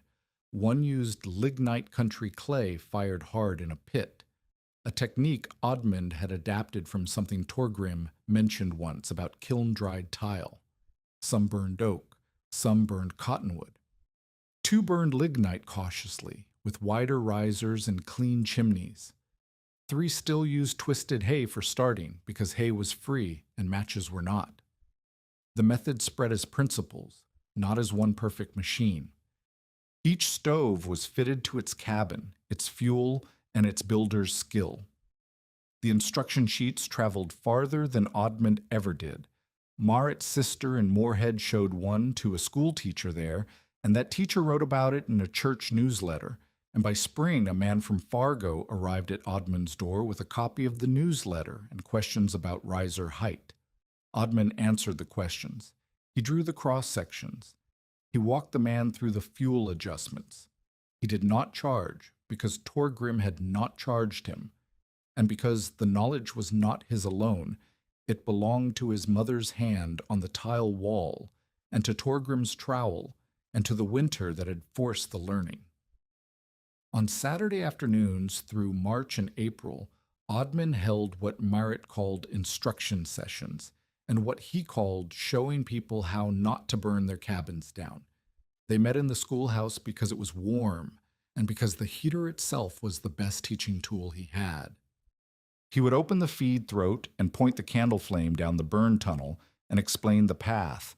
He would let each man and woman place a hand on the brick face and then on the chimney pipe and understand the difference for themselves. He would demonstrate the clay tempering by mixing a batch and letting people feel the difference between raw river clay, slick, smooth, and doomed to crack, and tempered clay with its gritty, fibrous texture that held a shape and held a seam. The questions were always the same, and he answered each one as though hearing it for the first time. Can I use fieldstone instead of firebrick? Yes, for the heat box, but not for the burned throat. Can I burn green wood? Not well, but better than in an iron stove, because the hotter throat will dry and ignite the gases that green wood produces. What if my cabin is sod? Then the fire risk is lower, but the draft may be weaker because sod walls breathe differently than plank. Levi Poole came to every session and stood in the back, not because he needed instruction, but because he was the road overseer, and the county had made him the inspector, and he took the inspection seriously the way he took everything seriously, as a counting problem. He counted the clearance distances. He counted the seam gaps. He counted the chimney heights. And when a stove passed his count, he wrote, "Approved," in his ledger, and the family could fire it with confidence. Eli grew. She recovered from the cough that had marked her first Dakota winter, and grew into a girl who counted things the way her uncle did, carefully, specifically, as though numbers were a language she trusted more than words. She helped Oddmund mix clay. She held bricks while he set seams. She learned to read the color of a flame through the feed throat gap and to tell by sound whether the draft was pulling clean. By the time she was 12, she could build a burned throat from memory, and by the time she was 15, she taught the younger children at the schoolhouse how stone held heat, using the same words her uncle used, which were the same words his mother had used, which were the same words that heat itself would use if heat could speak, not fast, but long. She kept Torgrim's mason's hammer on a shelf above her desk when she became a teacher herself years later. She never used it. She did not need to. It was not a tool anymore. It was a proof that knowledge travels through hands before it travels through paper, and that the hands remember. The years compress the way years do when the crisis is past and the living takes over. Oddmund and Marit stayed on the claim. He added 2 rooms to the shanty, built with sod walls backed by plank, and he installed a full masonry heater in the main room. Not a frontier improvisation, but a proper stove, double-walled, with a long gas path and a clay tile face that Marit painted with blue flowers in a pattern she remembered from a church in Stavanger. The stove was not beautiful by the standards of a catalog.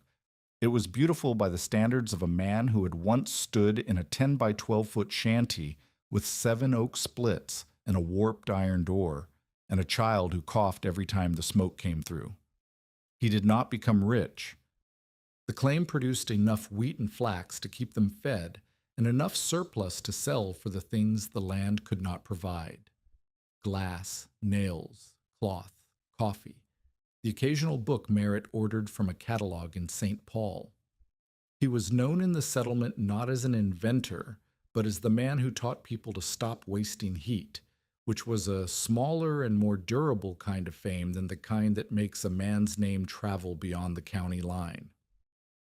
When people retold the story of that winter, the winter of 1886 to 87, the winter that killed cattle standing in the fields and froze the Missouri solid and broke 100 homesteads across the northern plains, they still started with the same false sign: no smoke. They told it at Satterley's store, where Milo still sold cordwood, but at prices that no longer doubled in January because the demand had changed. They told it at the schoolhouse, where Marit's ledger still held the temperature records from the first winter the heater ran. They told it at Pater's table, where the buttermilk was never frozen and the stove had a brick throat that Pater maintained with the same fussy care he gave his fence line. They always started with no smoke, and they always got it wrong because no smoke was not the sign of death. It was the sign that the fire had learned to keep its heat. By the second hard winter, neighbors no longer measured survival by the color of what left the chimney. They measured it by dry fuel stacked under cover, clean pipes checked before the first freeze, seams inspected and repacked where the clay had shifted, and the slow test of a hand held near the brick face after the flame had been dead an hour.